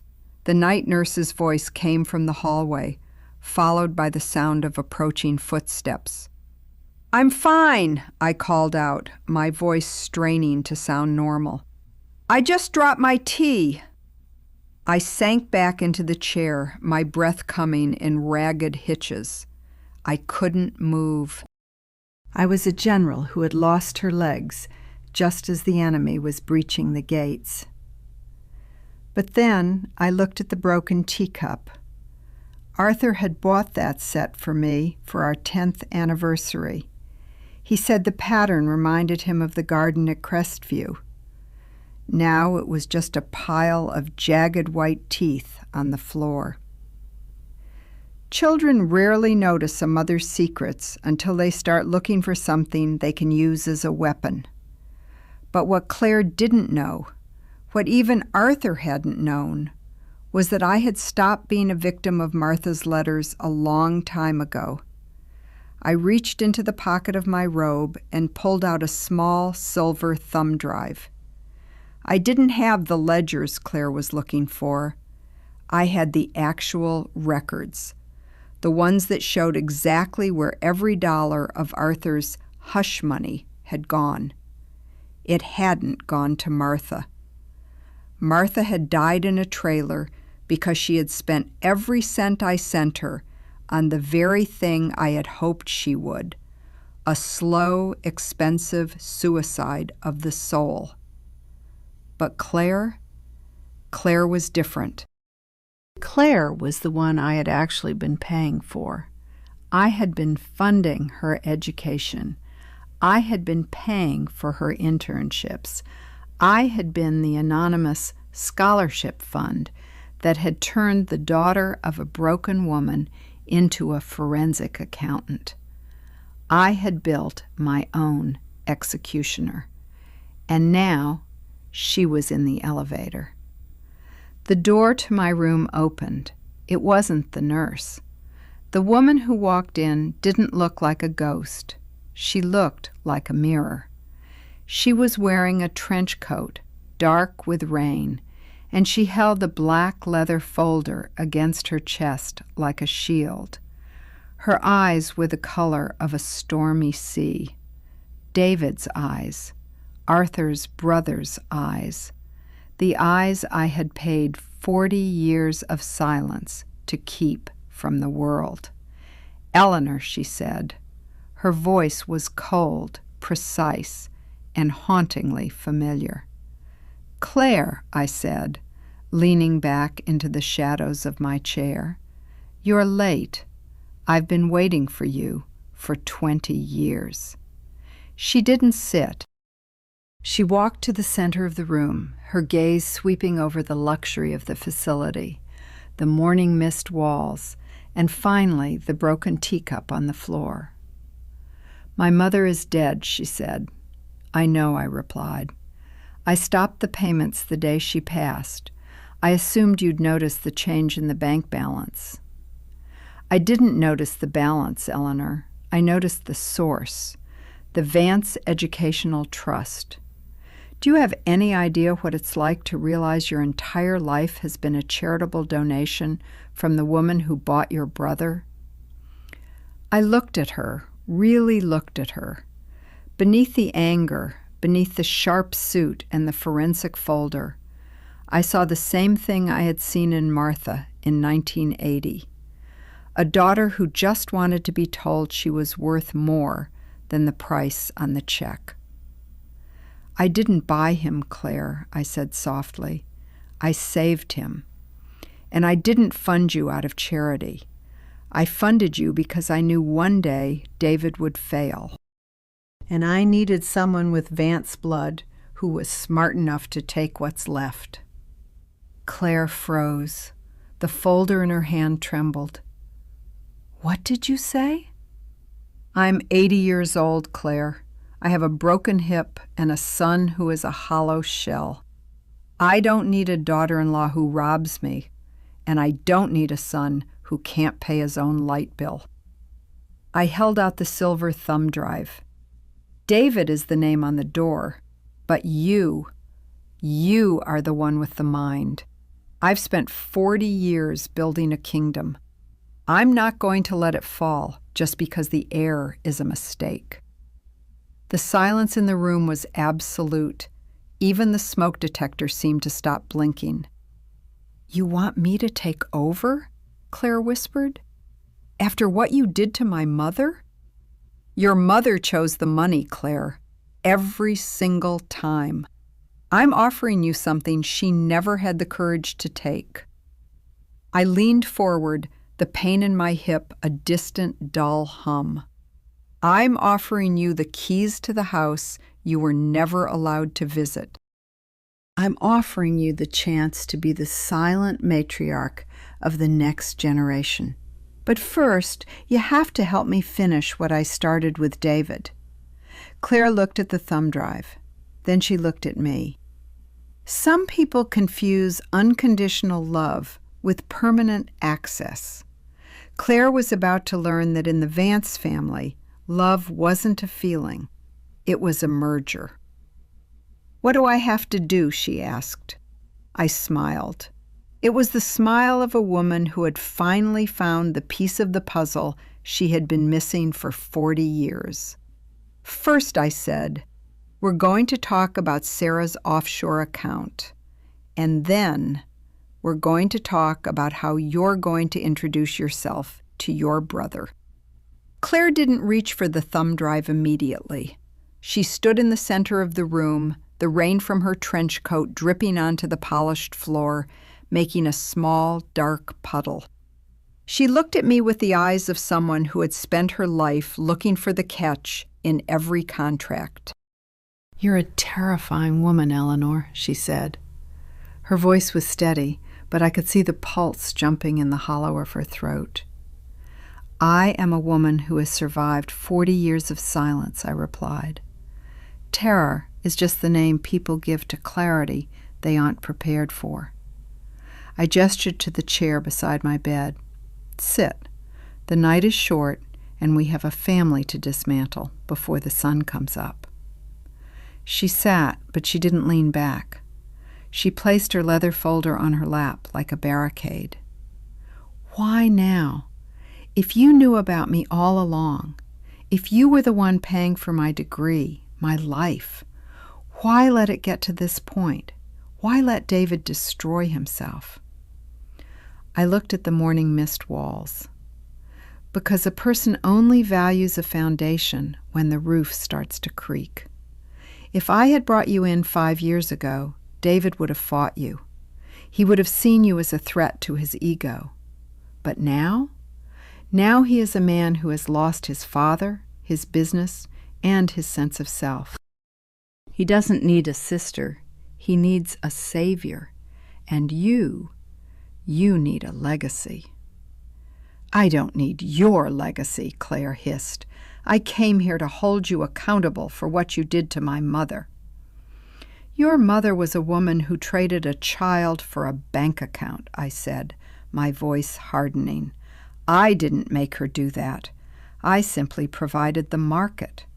She spent 40 years resenting the choice, but she never once tried to give the money back. She didn't want the boy, Claire. She wanted the life the boy paid for. You are the only thing that came out of that transaction that actually has value. I leaned forward, the effort making my hips scream. David is a Vance by name, but he has none of the iron. He is soft. He is easily led. Sarah has been bleeding him dry for a decade because he's too desperate for her approval to look at the ledgers. If I leave the estate to him, it will be gone in 18 months. The house, the land, the investments. Sarah will strip it all and leave him in a ditch. And you want me to stop her? I want you to replace her, not in his bed, but in his life. I want you to walk into Vance Consulting as the new chief financial officer. I've already prepared the appointment papers. As the primary shareholder of the trust that owns the firm, I have the right to appoint a monitor. Claire looked at the thumb drive. He'll know. The moment he sees my face, he'll know. He's seen your face, I said. Marcus told me he saw you at the gate. David likely saw you through the window. But he doesn't have the context. He thinks you're just another debt collector, another ghost coming to haunt him. When you show up tomorrow morning with these files, you won't be a sister. You'll be the woman who can keep him out of prison. Prison? Sarah didn't just skim money, Claire. She's been using the firm's credit lines to back personal loans. It's bank fraud. If an auditor, a real auditor, looks at those books, Sarah goes to jail. And David, as the signatory, goes with her. I saw the forensic accountant in Claire wake up. Her eyes sharpened. The resentment was still there, but it was being pushed aside by the professional thrill of the hunt. The offshore account, Claire said, the one you mentioned. It's all on the drive, every transfer, every faked invoice. Sarah thinks she's the smartest person in the room because she's been playing against a man who wanted to be fooled. She hasn't played against me, and she certainly hasn't played against someone like you. Claire finally reached out. Her fingers brushed mine as she took the thumb drive. Her skin was cold, just like mine. What happens to David? She asked. David stays in the house, I said. He keeps the name. He keeps the illusion of being the man in charge. But he will answer to you. Every penny, every contract, every decision. You will be the invisible hand that keeps the Vance name from being dragged through the mud. You will be the sister he never knew he needed, and the warden he never realized he had. And Sarah? A small, cold smile touched my lips. Sarah is going to learn what happens when you try to outmaneuver a mother. She will stay in that house, and she will be your assistant. She will do the filing. She will fetch the coffee. And she will do it because if she doesn't, you will hand that folder to the district attorney. Claire stood up. She looked at the thumb drive, then tucked it into her pocket. She looked around the room, the luxury, the silence, the clinical perfection of my prison. You've turned your family into a corporation, Eleanor. Families are corporations, Claire. Most people just aren't honest enough to admit it. We trade in loyalty, we invest in the future, and we liquidate the assets that no longer produce a return. I sank back into my pillows, the exhaustion finally hitting me like a physical blow. The adrenaline was fading, leaving only the ache of the surgery and the weight of 80 years. "Go," I said. "Marcus is waiting for you in the parking lot. He has the keys to the office and the temporary credentials. David will be there at 8 a.m. He has nowhere else to go." Claire walked to the door. She paused with her hand on the handle. "Why me?" she asked, without turning around. "Why give it to the daughter of the woman you hated?" "I didn't hate her, Claire. I envied her. She had the one thing I couldn't have, the capacity to create life. I spent my whole life trying to prove that I could do it better through sheer force of will. I failed with David. But you are the result of 40 years of my planning. You are the daughter I would have made if I could have carved you out of granite." She didn't respond. She opened the door and vanished into the morning mist of the hallway. I was alone again. I looked at the broken shards of the teacup on the floor. Tomorrow, a janitor would come and sweep them away. The floor would be buffed, the room would be reset. Children rarely notice a mother disappearing until something they need disappears with her. But what they never realize is that a mother never truly disappears. She just changes form. I had been a nurturer. I had been a protector. I had been a victim. Now I was the architect. I closed my eyes and listened to the rain. Somewhere across the city, in a house called Crestview, David was sitting in the dark, waiting for the morning. He thought he was at the end of his story. He had no idea that the real protagonist had just arrived. And as I drifted off to sleep, I felt a strange, terrifying sense of peace. The house was built, the locks were changed, and for the first time in 40 years, I wasn't the one who had to hold up the ceiling. The morning of the takeover began with the sound of a plastic tray being set on my bedside table. "Soft solids today, Mrs. Vance," the nurse said, her voice cheerful in that way people are when they haven't had to destroy a family before breakfast. "Scrambled eggs and dry toast." I looked at the yellow mass on the plate. It looked like something that had been defeated. I pushed the tray away and reached for my tablet. I had been awake since 4 a.m. I had used my login for the Vance Consulting Security Suite, a system David had installed years ago to modernize the office, never realizing that I was the one who had written the check for the software, and therefore I was the one with the master administrative override. I opened the feed for the executive floor. The office was empty, bathed in the blue pre-dawn light. It looked like a cathedral dedicated to the ego of a man who didn't exist. David's mahogany desk was clear, save for a single photograph of him and Arthur at a golf tournament. Sarah's office, just across the hall, was a mess of designer folders and half-empty Starbucks cups. At 7:55 a.m., the elevator doors slid open. Claire walked out. Through the grainy, silent feed, she looked like a shadow coming to life. She was no longer wearing the rain-soaked trench coat. She wore a sharp, charcoal gray suit, a suit I had ordered for her 6 months ago through an anonymous boutique in Columbus and had delivered to her as a graduation gift from the scholarship fund. She walked into the center of the lobby and waited.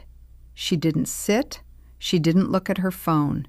She stood with her hands clasped behind her back, staring at the double oak doors of the boardroom. At 8:05 a.m., David and Sarah arrived. I watched them on the screen. They were arguing. Even without sound, their body language was a symphony of dysfunction. Sarah was waving her phone, her face contorted in a silent snarl. David was walking with his shoulders hunched, his head down, the posture of a dog that expects to be kicked. They didn't see Claire until they were 5 feet away from her. I saw David freeze. He stopped so abruptly that Sarah walked right into his back. He stared at Claire. I could imagine the blood draining from his face. He was looking at his own ghost. He was looking at the eyes Arthur had loved, the brow Arthur had recognized, and the presence he had spent his life trying to fabricate. Sarah was the first to speak.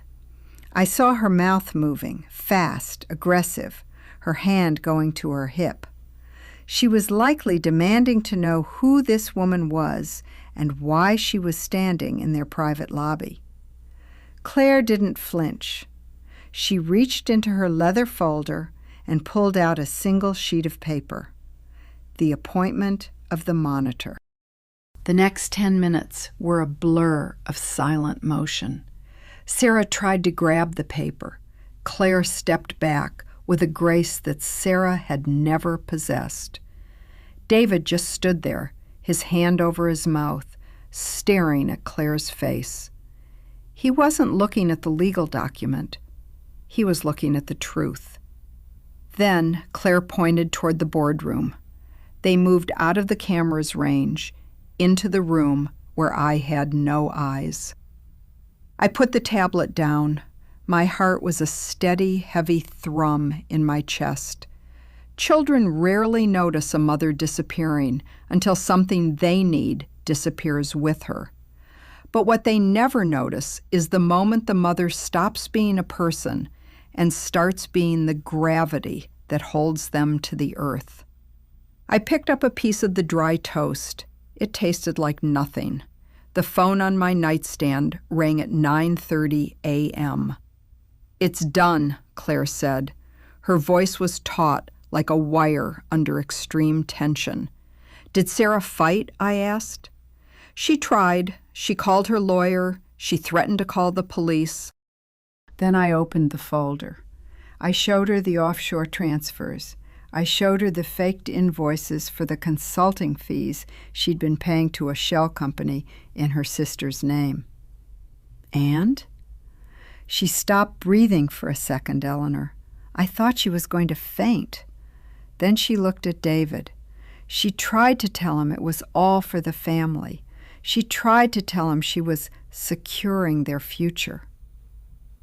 And David? There was a long pause. I heard a muffled sound, the sound of someone sobbing in the distance. "He's in his office, Eleanor. He hasn't said a word to me, not about the firm and not about the resemblance. He just looks at me and then looks away. It's like he's afraid if he stares too long, he'll disappear." "What about Sarah?" "She's in the cubicle outside David's office," Claire said, and I could hear the cold satisfaction in her voice. "I told her she could stay as a clerical assistant until the audit is complete. I told her if she leaves the building, I'll call the DA. She's currently filing the 2022 expense reports.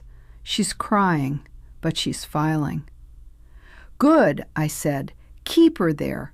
Let her feel the weight of every paper she touches." "Eleanor, David wants to talk to you. He's been trying to call your cell, but I told him you were in a therapy session." "I'm not ready to talk to him, Claire. Not yet. He needs to sit in the silence for a while. He needs to realize that the mother he tried to lock out of his house is the only reason he's not in a cell today." "He's going to break," Claire warned. "He's fragile." "He's a Vance," I said, "or at least he's been raised to be one. If he breaks, then he wasn't worth the wood he's sitting on. But he won't break. He'll adapt. He'll find a way to make himself the victim in this story. and then he'll find a way to lean on you, just like he leaned on me." I hung up before she could respond. I looked at the morning mist garden outside. The sun was fully up now, casting long, sharp shadows across the lawn. I had saved the firm. I had saved the house. I had even saved Sarah from prison in a way. I had kept the family together by turning their lives into a choreographed nightmare. But as I sat there, the loneliness of the room began to press in on me. I had won, but the price of winning was that I could never go home. Not really. I couldn't go back to being the woman who made the Sunday roast. I couldn't go back to being the grandmother who told stories. I had revealed myself as the master of the house, and in doing so, I had ensured that I would always be feared more than I was loved. And then there was the third account, the real one, the one that showed that Arthur hadn't just been paying Martha.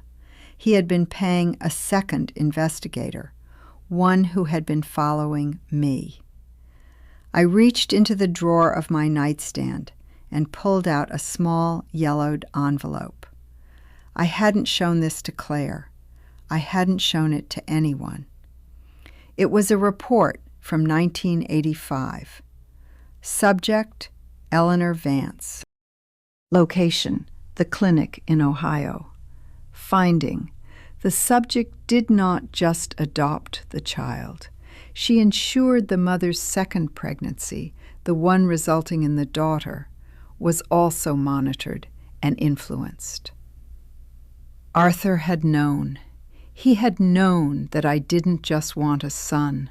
I wanted a backup. I had been the one who ensured Claire was born. I had been the one who suggested to Martha that a second child might result in a bonus payment.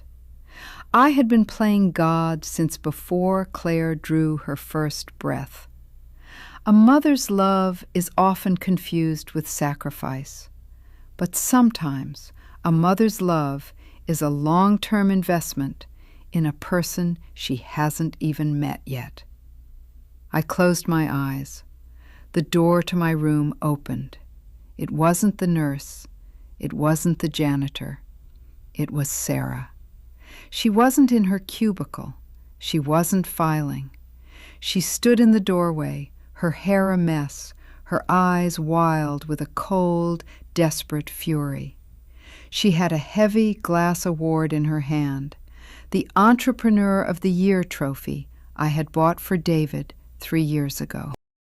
"You think you've won," she whispered. "You think you can just replace me with that girl?"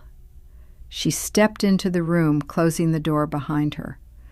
"I'm not David, Eleanor. I don't need your approval, and I don't need your mercy." She raised the glass trophy. The glass trophy caught the morning light, refracting it into 100 tiny, jagged rainbows that danced across the morning mist walls. It was a heavy thing, solid lead crystal, etched with David's name and the date he had supposedly reached the pinnacle of his career. I didn't move. I didn't reach for the call button. I didn't even flinch. I simply looked at Sarah, really looked at her. Her designer suit was wrinkled at the elbows. Her fingernails, usually a perfect predatory red, were bitten down to the quick. She wasn't a powerhouse anymore. She was a cornered animal, and cornered animals are only dangerous if you give them room to lung. "That trophy cost $400, Sarah," I said, my voice as steady as a heartbeat. "I had it custom ordered from a glassblower in Vermont. I wanted David to have something that felt heavy in his hands, something that felt like success, even if it was just an illusion I had bought for him." Sarah's hand trembled, the glass head of the trophy dipping slightly. Shut up. Just shut up. You think you're so smart sitting here in your silk bed, moving us around like chess pieces. You think you can just bring that girl in, that nobody from Ohio, and erase me? I built that company. I kept David's head above water for 10 years while you sat in your garden and pretended not to notice he was drowning. You didn't keep him above water, Sarah. You were the anchor, I said. You let him think he was a captain while you were quietly drilling holes in the hull. You didn't love him. You loved the access he gave you to a name you didn't have to earn. I earned everything, she shrieked. The sound was thin and brittle, echoing off the clinical surfaces of the room. I earned the right to a life that doesn't include being an assistant in my own firm. I earned the right to not be blackmailed by a woman who's halfway to the grave. She took a step closer to the bed. I could see the sweat on her upper lip. Drop the trophy, Sarah, I said. Not because I'm afraid of what you'll do with it, but because of what it will do to your children. She froze. The mention of the children always acted like a leash. They're in school right now, I continued, glancing at the clock. The private academy that I pay for. The one where they are respected because their name is Vance. Imagine what happens when the headmaster has to call them into the office to tell them their mother is in custody for assaulting an 80-year-old woman in a rehabilitation center. I'll tell them the truth, Sarah spat. I'll tell them what you are. I'll tell them you're a monster who bought their father. They won't believe you, I said softly. Children have a very simple moral compass, Sarah. They love the person who provides the safety. To them, I am the grandmother who sends the checks and the birthday gifts. You are the mother who is currently vibrating with a rage they don't understand. If you swing that glass, you aren't just hitting me, you're shattering their world. Sarah's eyes filled with tears, not the tears of a grieving wife, but the hot, stinging tears of a person who has finally realized they have no moves left. Why do you hate me so much? She whispered. I don't hate you, Sarah. I don't feel enough for you to hate you. I simply recognize you. You're a version of me that lacks patience. You wanted the reward without the decades of labor. You wanted the house without the ghost. And that is a fatal mistake in this family. I reached out my hand, not to defend myself, but to offer a choice. Give me the trophy. Go back to the office. Sit in your cubicle. File the papers. If you do it well, if you show me that you can actually contribute to the foundation instead of just scavenging from it, then perhaps in a year I'll consider letting you keep your house. But if you swing that glass, you will lose everything before I even hit the floor. The silence in the room stretched until it felt like it would snap. Sarah looked at the trophy, then at me, then at the door. I saw the calculation happening behind her eyes. She was looking for a way out, a way to win, a way to keep her pride. But there was no way out, not for her. She slowly lowered her arm. The glass trophy clattered onto the bedside table, missing my water glass by an inch. You're already dead, Eleanor, she said, her voice dropping to a low, venomous hiss. You are sitting in this room, playing God, but you're just an old woman with a broken hip. One day, the nurses won't come. One day, the phone won't ring, and I'll be the one who decides where you're buried." "Perhaps," I said, "but today is not that day, and today you have filing to do." Sarah turned and walked out of the room. She didn't look back. She didn't close the door. She left it wide open, a gaping hole in my sanctuary. I lay back against the pillows, my heart finally beginning to race. My hands were shaking. I tucked them under the covers so the cameras, the ones I had installed, wouldn't see. I reached for my tablet. I opened the feed for the executive floor. Claire was sitting at the head of the boardroom table. She had her laptop open, the silver drive plugged into the side. She looked up as Sarah walked past the glass doors, headed for the cubicle. Claire didn't smile. She didn't acknowledge her. She simply went back to the ledger. But then the elevator doors opened again. David walked out. He wasn't crying anymore. He looked different. His suit was straight, his hair was combed, and he was carrying a small, leather-bound book. Arthur's book, his personal journal. He didn't go to his office. He didn't go to Sarah. He walked straight into the boardroom. He sat down opposite Claire. I watched them. Two strangers who shared the same eyes, the same blood, and the same lies. David opened the journal and pushed it across the table to Claire. I felt a sudden sharp pang in my chest. Not a heart attack, but something worse. The realization that I had lost control of the narrative. I hadn't known David had that journal. I thought I had cleared Arthur's desk. I thought I had removed every trace of the truth that I didn't want told. David's mouth moved. I could see the words on his lips. "I know who you are." Claire froze. She looked at the journal, then at David. I watched as my son, the man I had called soft, the man I had called a hollow shell, reached across the table and took Claire's hand. They weren't fighting, they weren't negotiating, they were talking. And for the first time in 40 years, I realized that I wasn't the protagonist of this story anymore. I was the antagonist. Children rarely notice a mother's disappearing until something they need disappears with her. But what the mother rarely notices is the moment the children decide they don't need her protection anymore. They were building a new foundation, and this one didn't include me.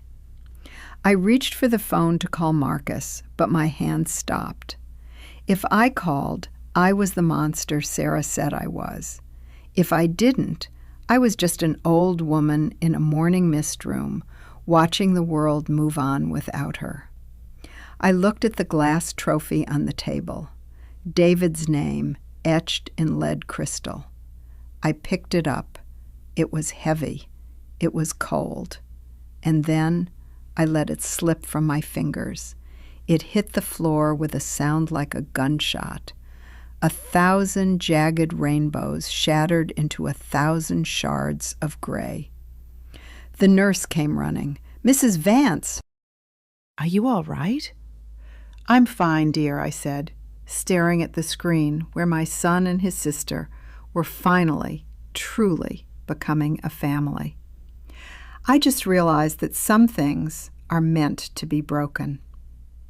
The nurse, a middle-aged woman named Brenda, who had seen enough family accidents to recognize the smell of a lie, swept up the shards of the trophy with a rhythmic scratching sound. She didn't ask how it fell. She didn't ask why Sarah had left the room looking like she'd seen a ghost. She just worked. "Glass is a tricky thing, Mrs. Vance," Brenda said, her back to me.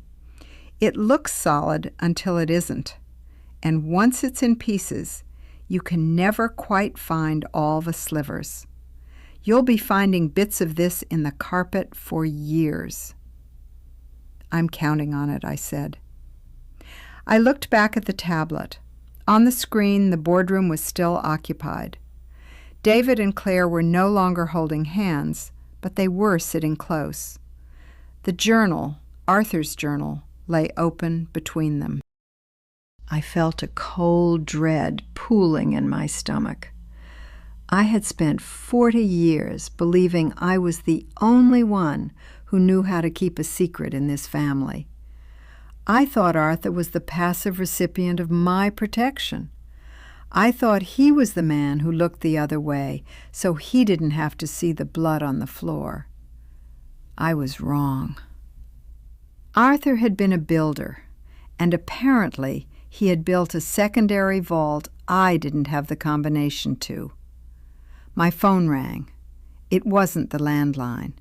It was David's personal number. I let it ring for 4 beats, settling my features into the mask of the concerned mother. "David," I said, my voice pitched to a soft, fragile register. "Mom," he said. His voice wasn't the shaky, broken rasp it had been yesterday. It was quiet. It was steady. It was the voice of a man who had finally put down a heavy weight. "I'm with Claire." "I know, dear. I saw her arrive on the security feed. I was so worried about how you'd react. I wanted to tell you about her, David, truly. But the doctor said the stress—" "Stop, Mom." The words weren't yelled. They were a simple, flat command. I felt the air catch in my throat. "We've been reading Dad's journal," David continued. "The one he kept in the safe deposit box he opened in my name 10 years ago. The one he gave me the key to on my 35th birthday, with instructions not to open it until I felt the foundation cracking." I gripped the edge of my blanket. Arthur had a safe deposit box? He did. He knew you'd clear his desk, Mom.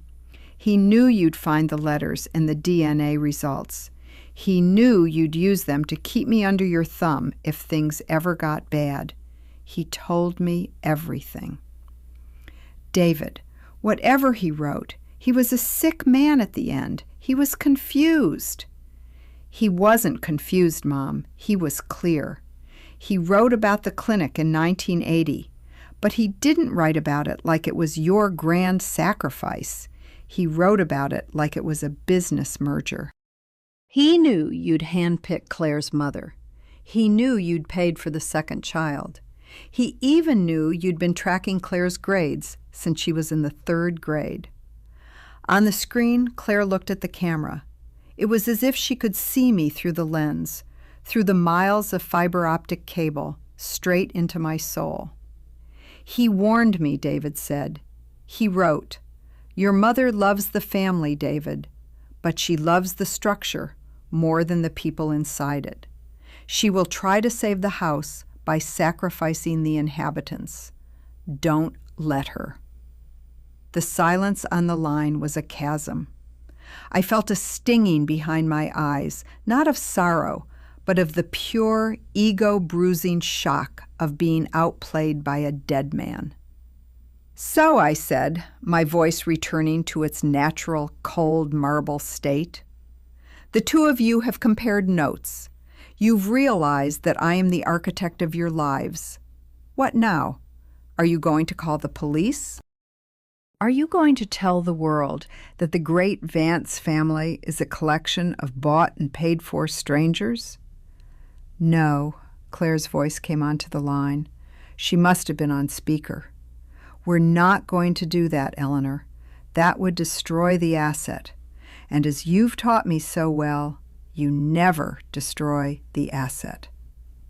"We're keeping the firm," David added. "Claire is staying as CFO. I'm staying as CEO. But the trust, the one you moved all the assets into before your surgery, the one that gives you total control over our lives?" "Yes," I asked. "Claire found the loophole, Mom," David said. "The one Dad left for us. The trust is only valid as long as the heirs are not in agreement of a dissolution. You built it to make sure Sarah and I would always be at each other's throats, so we could never unite against you. You figured as long as we were fighting, you were the tiebreaker. But I'm not fighting with David, Claire said, and Sarah... Well, Sarah is currently signing a confession of embezzlement that I drafted 10 minutes ago. She's choosing a quiet divorce and a modest settlement over 5 to 10 years in a federal penitentiary. I felt a cold sweat on my neck. You're divorcing her? She's leaving, Mom, David said. She's taking the Scottsdale deal you offered her, but on our terms. She gets nothing from the Vance estate. The offshore account she thought was hers, Claire has already frozen it as part of the corporate recovery process. Sarah is leaving with exactly what she brought into this family, a suitcase and a lot of nerve. I looked at the tablet. Sarah was standing by the elevator, a security guard next to her. She looked small. She looked like a shadow being erased.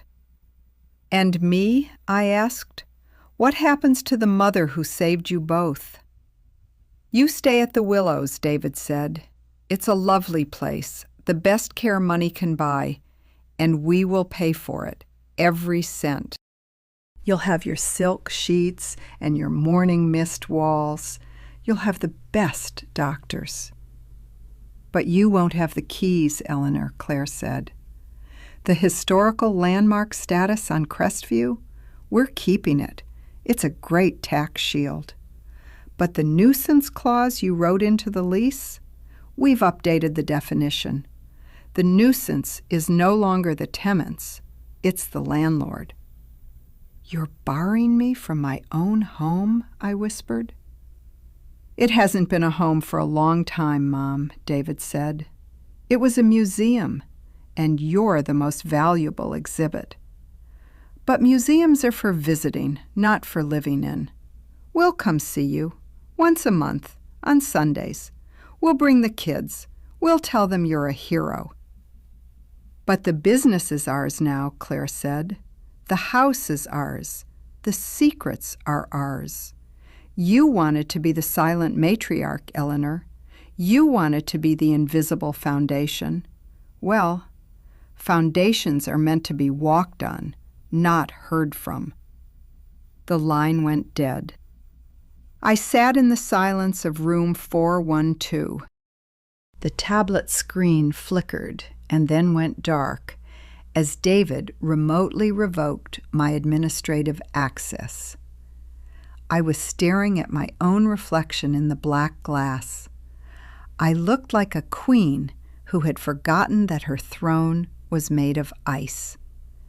I had built a world where I was the only one who knew the truth, and in doing so, I had ensured that when the truth came out, I would be the only one left outside. Brenda, the nurse, finished sweeping up the last of the glass. She stood up and looked at me. "All gone, Mrs. Vance," she said. "The floor is clear. Just be careful when you get out of bed. There's always one little piece you miss, the one that's too small to see, but sharp enough to draw blood." "Thank you, Brenda," I said. She left, closing the door softly behind her. I reached for my mother's bedside clock. I wound it. This time the gears caught. Tick, tick, tick. Children rarely notice a mother's disappearing until something they need disappears with her. But I had taught my children too well. They didn't need me to provide the safety anymore. They had learned how to build their own cage. I looked at the morning mist garden. It was beautiful. It was perfect. It was $4,000 a week, and it was the only world I had left. I picked up the phone to call Marcus, but then I realized Marcus wasn't answering to me anymore. He was at the office. He was with the new Vances. I leaned back against the pillows and closed my eyes. I had won. The family was secure. The name was protected. The foundation was solid. The silence was absolute. And then I heard a faint sound from the hallway, a light, rhythmic tapping, the sound of someone walking with a cane. The door opened. It wasn't a nurse. It wasn't David. It was a woman I hadn't seen in 40 years, a woman with wheat-colored hair and eyes the color of a stormy sea. Martha. She wasn't dead. She walked into the room, leaning on a silver walker, and looked at me with a smile that was colder than the morning mist. "Hello, Eleanor," she said. "I heard you were having some trouble with the kids. I thought I'd come by and tell you a secret Arthur forgot to put in his journal." The woman in front of me was a ghost made of flesh and bone. Martha's hair, once the color of a Kansas wheat field, had turned into a thin, translucent white, like the silk of a spider's web. Her skin was a road map of a hard life, lines carved by cigarettes, cheap gin, and the kind of sun that only people who work the land ever truly see. But her eyes, those stormy sea eyes, were as bright and terrifying as they had been in the clinic in 1980. I gripped the arms of my chair until the plastic groaned. "Claire said you were dead. She said cancer took you 3 weeks ago." Martha chuckled, a dry, rattling sound that turned into a cough. She moved her walker forward, the tennis balls on the feet squeaking against the linoleum. She parked herself right in the center of my morning mist sanctuary. "Claire says a lot of things, Eleanor. I taught her well. A good accountant knows how to move a liability from one column to another. On paper, I'm dead. In reality, I'm just a guest of the Vance estate, room 204, just 2 floors below you." The room seemed to tilt. "You're staying here? At the Willows?" "It's a beautiful facility, isn't it? Very quiet, very private. David insisted. He said his mother deserved the best care." She smiled, revealing teeth that were too white, too perfect, the kind of teeth a woman like Martha only gets when someone else is paying the dentist. He just didn't specify which mother he was talking about. I felt a cold, oily slick of realization sliding down my throat. David hadn't just aligned with Claire. He hadn't just reclaimed the business. He had replaced me. He had taken the woman I had spent 40 years erasing and brought her into the very heart of the kingdom I had built. "How long?" I whispered. "David has been visiting me in Ohio for 5 years, Eleanor, since Arthur died. Did you really think Arthur would leave this world without making sure his son knew where he came from? He didn't just leave a journal in a safe deposit box. He left a letter for me. He told me that when the foundation started to crack, I should reach out." "Arthur loved me," I said, my voice cracking for the first time. "He protected me." "Arthur feared you," Martha corrected. "He admired you the way a man admires a shark, from the safety of the boat. He knew you were the only one who could keep the Vance name alive, but he also knew you were the one who would suffocate him to do it. Toward the end, he didn't want a matriarch. He wanted a person. He wanted the girl he met in the hills before his father told him he had to marry a woman with a proper pedigree." I froze. "Before? You met him before?" Martha leaned forward, her face inches from mine. I could smell the faint scent of peppermint and something metallic, medicine perhaps, or the smell of old blood. Arthur didn't pick me out of a catalog, Eleanor. We were kids. I was the gardener's daughter at his father's summer estate. He was the golden boy. We had a summer. We had a promise. And then we had a problem. His father found out, sent him off to Europe, and paid my father to disappear me. They told him I'd had an abortion. "No," I gasped. That's not what the records said." "Your records were built on a lie told by a dead man to protect his son's inheritance. Arthur spent years looking for me. When he finally found me, he was already married to you.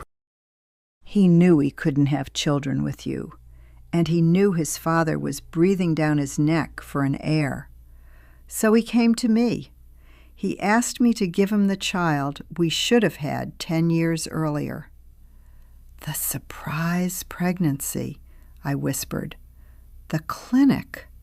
You were both in on it." "I wasn't a market you provided, Eleanor. I was the only woman Arthur ever wanted. You were just the one who was legally allowed to sign the birth certificate. He brought you to that clinic to make you believe it was your idea. He wanted you to feel like the architect, so you'd have a reason to protect the boy. He knew if you thought David was yours, born of your will, you'd never let him fail." I looked at my mother's clock. Tick, tick, tick.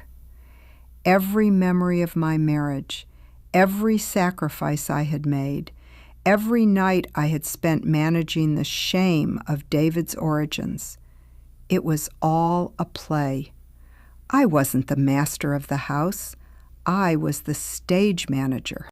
I had spent 40 years building a fortress around a love story that didn't involve me.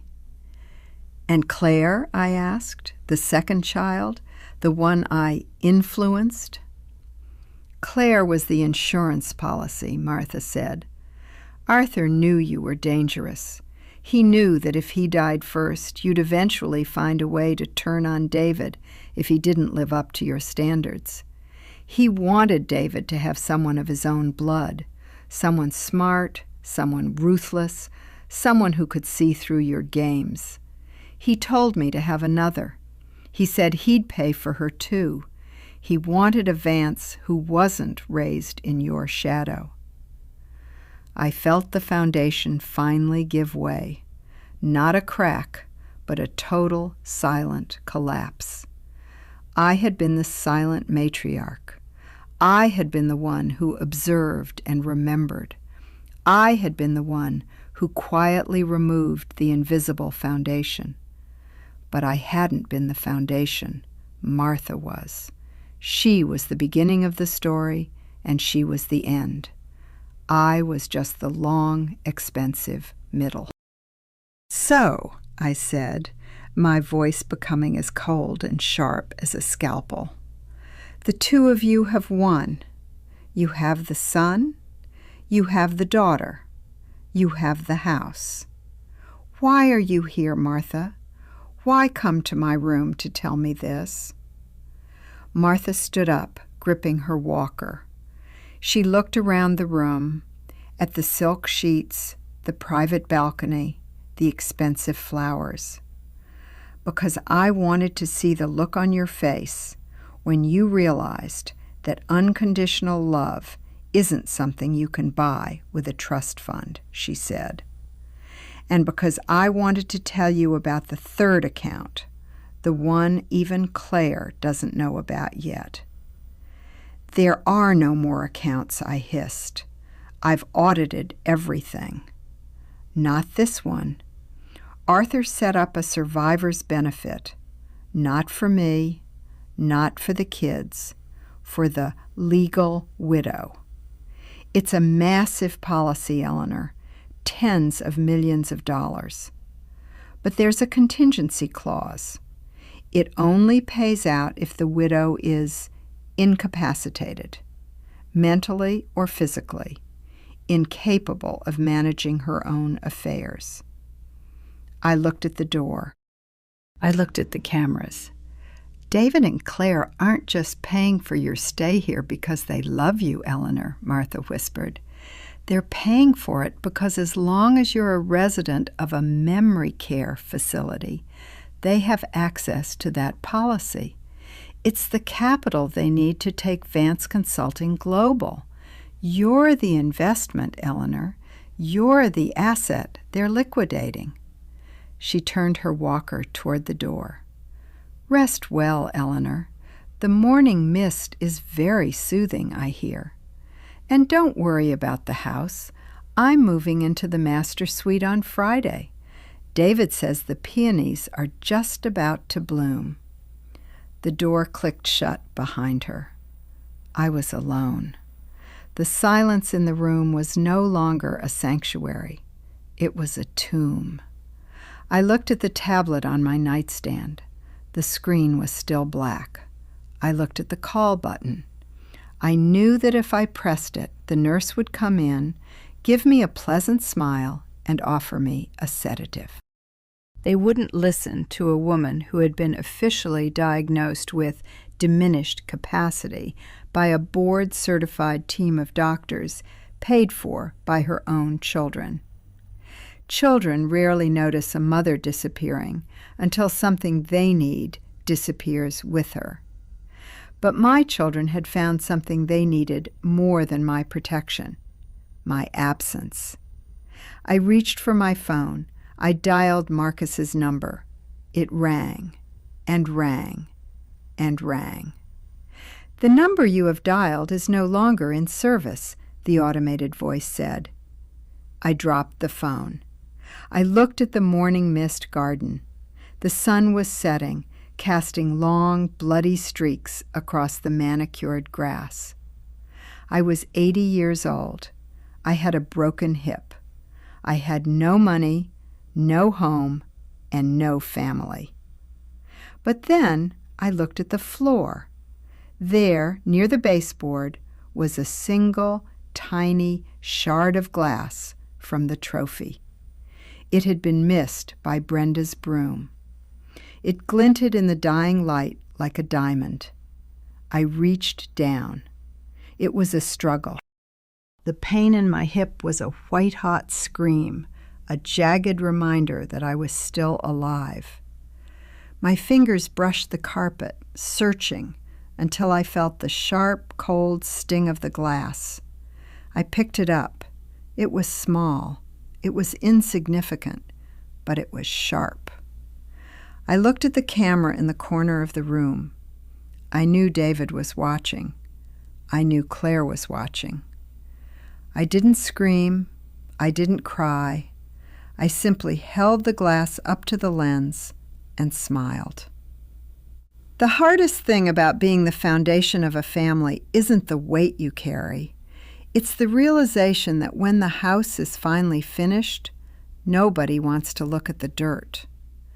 But the dirt is where the secrets are buried, and I still had one more, one that even Arthur didn't know. I tucked the shard of glass into the hem of my silk robe. Tomorrow, I would start walking. Not for the physical therapist, not for the doctors. I would walk because a silent matriarch never truly leaves her house. She just waits for the new tenants to fall asleep. And then she reminds them who owns the land. For the next 3 weeks, I became the perfect patient. I practiced the Vance smile, that vacant, pleasant expression I had seen on the faces of a dozen elderly aunts before they were moved into the back rooms of history. I ate my soft solids. I took the pills they gave me, the ones that made the edges of the world feel like they were made of cotton wool. But I learned how to tuck them into the hollow of my cheek, spitting them into the toilet only when the morning mist shadows were long enough to hide the act. I let them believe I was fading. I let David sit by my bed and talk about the global expansion of the firm. I let Claire show me spreadsheets she thought I couldn't understand. And I let Martha, the woman who had stolen my husband's heart and now inhabited my master's suite, bring me peonies from my own garden. "They're a bit wilted this year," Martha said, her voice dripping with a fake hospice-grade sympathy. She was wearing my favorite silk robe, the navy one Arthur had bought me in Paris. It looked cheap on her. "The soil seems tired, Eleanor, just like you." "The soil remembers what's buried in it, Martha," I said, my voice thin and wavering. I let my hand shake as I reached for a glass of water. "It just takes a while for the rot to reach the surface." Martha laughed and patted my hand. "Oh, honey, you're still trying to be the queen, aren't you? It's over. The children are happy. The house is full of life. You should just let go." I didn't answer. I looked at the camera in the corner. I knew Claire was watching the feed, checking to see if the incapacity was deepening. I needed them to believe I was a shell, because shells are rarely searched for secrets. Every night when the night nurse Brenda was busy with the medication cart at the other end of the hall, I used the shard of glass. I didn't use it to harm myself. I used it to perform a delicate surgery on the one object they had let me keep because they thought it was broken: my mother's bedside clock. The clock was an antique, a heavy brass piece from the late 19th century. When David had kicked the bag in the hospital, the mainspring hadn't just snapped, it had shifted. I used the shard of glass to slowly, painstakingly pry open the false backing of the casing, a feature my mother had shown me when I was 6 years old, a secret her own mother had used to hide her wedding ring from a gambling husband. On the 22nd night, the panel finally clicked open. Inside, tucked against the velvet-lined interior, was a single, folded piece of vellum. It wasn't a bank statement. It wasn't a confession. It was the original land grant for the Crestview estate. Arthur's family had always bragged about building the house. They talked about the Vance legacy like they had carved the mountain themselves. But Arthur's father had been a man of grand gestures and shallow pockets. In 1945, he hadn't bought the land. He had signed a 99-year lease. A 99-year lease from my family. The Vances were the tenants, my family, the Lowells, were the landlords. When I married Arthur, my father had tucked this document into the clock. "A Lowell woman never enters a house she doesn't already own, Eleanor," he had told me. He had been a hard, cold man, but he understood the nature of power. He knew that the Vances were a new money fire that would eventually burn itself out, and he wanted to make sure I was the one who owned the hearth when the flames died. I looked at the date on the vellum, 1945. The lease was set to expire in 2044. But there was a clause, a beautiful, archaic clause written in my father's cramped, legalistic hand. Should the tenant seek to alter the character of the estate through government landmarking, or should the tenant be found to be in violation of the moral integrity of the Lowell name, the lease shall be terminated immediately, and the property, including all structures built thereon, shall revert to the Lowell heir.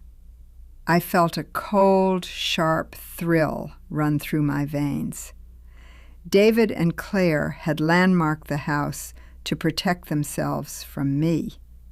They had used the Vance legacy as a shield, but by doing so, they had triggered the very clause that would strip the house from the Vance name forever. They thought they were the heirs, but they were just guests who had overstayed their welcome.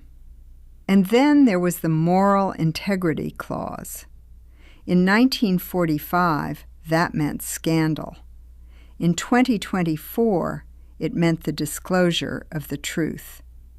If I could prove that the Vance heir was not a Vance and that the legal widow had been imprisoned through fraud, the house wouldn't just be mine.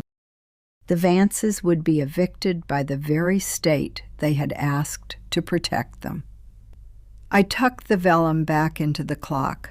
I snapped the panel shut. The shard of glass had done its work. Now I needed a messenger. I looked at the morning mist garden. It was 3 a.m. I reached for the phone. I didn't call Marcus. I didn't call the bank. I dialed a number I had memorized from a business card I'd seen in Sarah's discarded purse the day she tried to hit me with the trophy. The number of a hungry young journalist at the City Chronicle who specialized in old money scrums. "Hello," I said when a man's sleepy voice answered.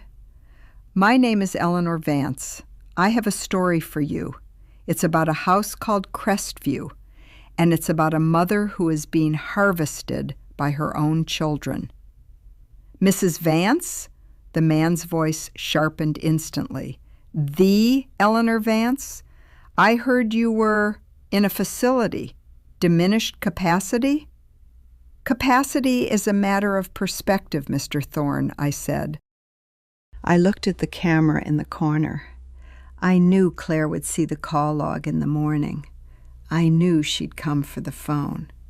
But I only needed 10 minutes. "I have the original lease for the Crestview estate," I continued, "and I have proof that the current occupants are in violation of a 99-year agreement. I'm prepared to offer you an exclusive, but you have to come to the Willows. Tonight. Use the service entrance. Tell the guard you're here for the boiler inspection." "Why me?" Thorne asked. "Because you're the only one in this city who hates the Vances as much as I'm starting to," I said. I hung up. I sat back in my chair. I looked at the glass shard on the table. It was small. It was a fragment of a trophy for a man who didn't exist. Children rarely notice a mother disappearing until something they need disappears with her. But David and Claire were about to learn that when you try to bury a Lowell woman, you'd better make sure you own the dirt, because if you don't, the dirt will eventually spit you out. I heard the distant sound of a car in the parking lot, a beat-up sedan, not a luxury SUV. Mr. Thorne was early. I reached for my cane. I didn't use it for support. I held it like a scepter. The silent matriarch was done observing. Now I was going to tell the truth, and the truth was going to burn the house down. The service elevator of the Willows smells of industrial-grade bleach and the lingering metallic ghost of 1,000 reheated hospital meals. It is a stark contrast to the scent of lavender and money that permeates the guest suites. Down here, in the bowels of the building, the morning mist is replaced by the harsh, flickering hum of fluorescent tubes. I stood by the heavy steel doors, leaning heavily on my cane. My hip was a throbbing, white-hot pulse, but I used the pain as a focal point. It was the only thing in this building that belonged entirely to me. The door to the service entrance creaked open. Mr. Thorne didn't look like a revolutionary. He looked like a man who spent too much time in dimly lit rooms and not enough time sleeping. He was wearing a rumpled trench coat and carrying a shoulder bag that looked like it had been through a war. His eyes, sharp and cynical, swept over me, from my silk nightgown to the sterling silver tip of my cane. "Mrs. Vance," he said, his voice a low, gravelly rasp, "you're a hard woman to get an audience with. I've been told by 3 different PR firms today that you're currently incapable of recognizing your own reflection." PR firms are paid to create reflections, Mr. Thorne. They aren't paid to see what's behind them. I gestured toward a small, plastic-seated alcove used by the janitorial staff. "Sit. We don't have much time. The night nurse does her rounds again at 4:15, and my daughter-in-law's forensic accountant has a habit of checking the lobby cameras from her smartphone." Thorne sat, pulling a digital recorder from his pocket. You said on the phone you have the original lease for Crestview. I reached into the pocket of my robe and pulled out the vellum. I didn't give it to him. I held it just out of reach, the ancient paper yellow and brittle under the flickering light. "The Vance family name is a monument built on a rented plot," I said. "For 80 years they have played the part of the lords of the manor. They have used that house as collateral for loans, as a stage for their social climbing, and as a cage for me. But as of the landmarking filing 3 weeks ago, they have breached the terms of a 99-year agreement." Thorne leaned in, his eyes fixed on the vellum. "A Lowell grant. I've heard rumors that the Lowells owned half the county in the 40s, but the records were lost in the courthouse fire of 62. "The records weren't lost, Mr. Thorne. They were misplaced by my father, who was the presiding judge at the time. He wanted the Vances to feel secure enough to invest their money into the land, but not so secure that they could ever leave it. He understood that a man with a mortgage is a worker, but a man with a lease he doesn't know about is a servant." I watched the realization dawn on Thorne's face. He wasn't just looking at a property dispute. He was looking at the total demolition of a dynasty. "If this is real," Thorne whispered, "then David Vance doesn't own a single brick of that house. And the Historical Society injunction he used to lock you out? It's legally void because he didn't have the standing to file it." "Exactly. And there's more." I lowered my voice. "The biological truth that Martha is currently using to leverage her way into my bedroom? It's a violation of the moral integrity clause." My father was a man of his time. He considered the introduction of illegitimate heirs into the Lowell bloodline to be a terminal breach of the agreement. "You're going to use a 70-year-old morality clause to evict your own son?" Thorne asked.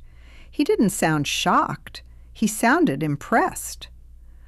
"I'm not evicting my son, Mr. Thorne. I'm evicting the lie. David can go back to being what he actually is, a man with no pedigree and no foundation. He can see how well Martha's unconditional love holds up when there isn't a master suite to house it in." Thorne reached for his bag and pulled out a camera. "I need photos of the document, and I need a statement from you, on the record, about the memory care facility." "You'll get everything," I said, "but you have to promise me one thing. This story doesn't break as a business piece. It breaks as a tragedy. I want the city to see the silent matriarch, the woman who sacrificed everything for 40 years, only to be discarded like a piece of broken furniture the moment her usefulness faded. I want them to see David and Claire as the predators they are. Why the drama, Eleanor? You have the legal win. Why the public shaming? I looked at the steel doors behind him. I thought about the morning mist and the silk sheets that felt like a shroud. Because a name is just a costume until the bill comes due, I said, and I want the Vances to feel the cold of the street before they even realize the roof is gone. I want them to have nothing left but each other. Let's see how much they value family when they're sitting in a motel room. Thorne began to snap pictures, the flash of his camera casting long, distorted shadows against the cinder block walls.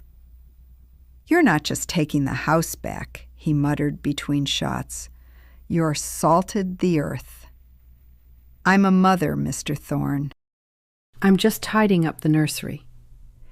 As he finished, a sharp electronic chirp echoed through the hallway. It was the sound of the service elevator being summoned from the 4th floor. My floor. "Go!" I hissed, shoving the vellum back into my robe. "Now! Use the loading dock. Don't look back." Thorne didn't argue. He vanished into the shadows of the loading bay just as the elevator began its slow, mechanical descent. I didn't run. I couldn't. I stood my ground, leaning on my cane, my face smoothed into the mask of the confused old woman. The elevator doors opened. It wasn't Brenda. It wasn't a janitor. It was Claire. She was still in her sharp suit, but her hair was disheveled, and she was holding a tablet in her hand. She looked at me, then at the empty hallway, then at the lingering scent of Thorne's cheap cigarettes. "What are you doing down here, Eleanor?" she asked. Her voice was a low, dangerous vibration. "It's 4 a.m. Your door alarm went off." "I was looking for the garden," I said, my voice wavering. I let my jaw slacken slightly. "The peonies. I thought I heard Arthur calling me from the garden." Claire walked toward me, her heels clicking like a countdown on the concrete floor. She stopped inches away, her eyes scanning my face for the lie she knew was there. She looked down at the hem of my robe. A single yellowed corner of the vellum was sticking out of my pocket. She reached for it. I didn't stop her. I didn't pull away. She pulled the ancient paper out and unfurled it. I watched her eyes move, the eyes of a forensic accountant, trained to find the hidden debt in a sea of numbers. I saw the moment she hit the Lowell name. I saw the moment she read the 1945 date. And I saw the moment she realized that the global expansion of Vance Consulting was built on a sandcastle. She didn't scream. She didn't rage. She slowly folded the paper and looked at me. "You've been holding this for 40 years, she whispered. "I was waiting for a reason to use it," I said. My voice was no longer wavering. I stood up straight, the diminished capacity falling away like a discarded skin. "You and David thought you were the ones doing the auditing, Claire. But you forgot that in this house, I'm the one who keeps the books." Claire looked at the service entrance, then back at me. "Who was here, Eleanor? I saw the car on the perimeter fence. Who did you talk to?" "The truth, Claire. I talked to the truth. And he's already gone to press." Claire's face went a ghostly, translucent white. She looked at the tablet in her hand, the device that gave her control over the morning mist and the trust accounts. It suddenly looked like a toy. "You're destroying him," she said. "David is your son. No matter whose blood he has, you raised him. You're going to put him on the street for a house you don't even live in anymore?" "I'm not putting him on the street, Claire. I'm giving him back to Martha. I'm letting him have exactly what he wanted, a life without the burden of the Vance name. He can be a Lowell tenant, or he can be nothing at all." Claire stepped back, the vellum clutched in her hand. "I can destroy this. I can say you're incompetent. I can have you moved to the high security wing before the sun comes up." "You can," I said, smiling as the first gray light of dawn began to creep through the high barred windows. "But Mr. Thorne already has the photos, and the Chronicle is a morning paper, Claire. I suggest you check the early editions. I believe the headline mentions something about a landlord's revenge." Suddenly, the tablet in Claire's hand began to vibrate. Then it rang. Then it chirped with a dozen simultaneous notifications. She looked down at the screen. Her eyes widened. "David," she whispered. "Answer it, dear," I said. I imagine he's just realized that the locks have been changed again. But this time, it wasn't the locksmith. It was the law. I turned my back on her and began the long, painful walk back toward the elevator. "Eleanor," she called out. I didn't stop. "Why? Why do all of this? You could have just stayed. We would have taken care of you." I paused, the elevator doors sliding open to welcome me back to my luxury prison. "Because some people confuse unconditional love with permanent access," I said, without looking back. "And it's time you learned that the foundation doesn't just hold you up. It can also bury you." The doors closed. The following morning, the morning mist at the Willows didn't feel peaceful. It felt thick, suffocating, and heavy with the scent of a dying dynasty. I sat in my armchair, the tablet on my lap, displaying the front page of the City Chronicle. The headline was a jagged scar across the digital screen. "Empire on Rented Dirt.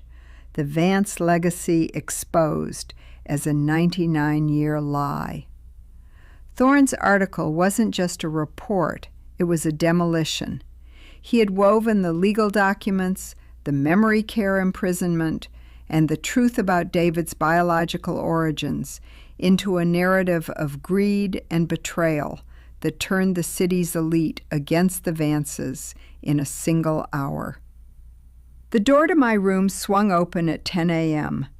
David didn't walk in, he stumbled. His shoulders were slumped under the invisible weight of the name Vance that had finally turned into lead. Behind him was Claire, her usual clinical mask shattered into 1,000 shards of panic. "What have you done?" David rasped. His eyes were bloodshot, and he was clutching a legal folder like a life preserver. "The bank just called. They've frozen every credit line for the firm due to legal instability. The Historical Society has revoked the landmarking agreement, and the police are at Crestview, Mom. They're telling us we have no legal standing. They're escorting Martha out." I slowly sipped my tea. My hands were perfectly still. "I haven't done anything, David. I simply allowed the truth to find its way home. The Lowell land returns to the Lowells, and the lie, well, the lie returns to the people who chose to live in it." "You're putting us on the street?" Claire shrieked, her voice cracking. "After everything we did to protect this family's future?" "You weren't protecting the family," I said, looking her directly in the eyes. "You were protecting your own appetite. You wanted a future built on the bones of a mother who was still breathing. You forgot that if the foundation decides it's tired of the weight, the gold on the walls won't save the roof. I'm sorry. David suddenly dropped to his knees. The sound of his joints hitting the linoleum was hollow and pathetic. I'm sorry, Mom. I'll undo it all. I'll give you back control of the trust. I'll bring you home. Please, just call Thorne. Tell the lawyers it was a misunderstanding. I looked at my son, the man I had spent 40 years sculpting into a masterpiece of a lie. In that moment, I felt no triumph. I only felt a profound, echoing exhaustion. Which home, David? I asked softly. The home where you changed the locks while I was under the knife? Or the home where you planned to keep me as a museum exhibit for your own convenience? A home isn't made of bricks, David. It's made of trust, and you burnt that down long ago. I set my teacup down. The porcelain clicked against the tray with a sharp, final sound. It's over. The Lowell family attorneys, the ones you never knew about because you never bothered to learn my history, have already filed for the reclamation of the estate. Every cent of Vance Consulting's remaining assets will be seized to pay 80 years of back rent and contract violations. You have nothing left. No company, no mansion, no name. Claire stepped back, her tablet slipping from her fingers and hitting the floor. You'll lose everything too, Eleanor. You'll be stuck here, in this room, in this silence. I've been stuck in silence for 40 years, Claire, I smiled, a thin, cold movement of the lips. Whether it's here or at Crestview, the silence is the same. But here, at least, I don't have to look at your faces and wonder which one of you is waiting for me to stop breathing. Here, the mist is honest. David let out a jagged, broken sob and scrambled out of the room. Claire lingered for a second, a look of pure, unadulterated hatred mixed with a terrifying respect in her eyes, before she followed him into the void of their new lives. I heard their footsteps fade down the hallway, replaced by the absolute, clinical quiet of the willows. I reached for my mother's clock. I wound it one last time. Tick, tick, tick. The sound was the only heartbeat left in the room.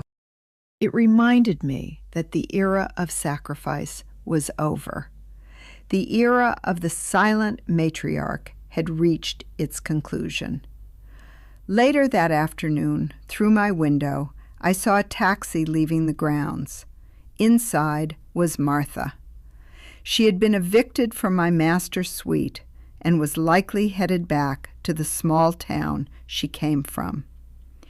David and Claire stood at the gates, looking small and fragile, like children lost in a city they no longer owned. I had taken their money. I had taken their house. I had taken their identity. But most importantly, I had taken away the invisible safety net they had mistaken for their own talent. Children rarely notice a mother disappearing until something they need disappears with her. Now they noticed, but there was no mother left to find.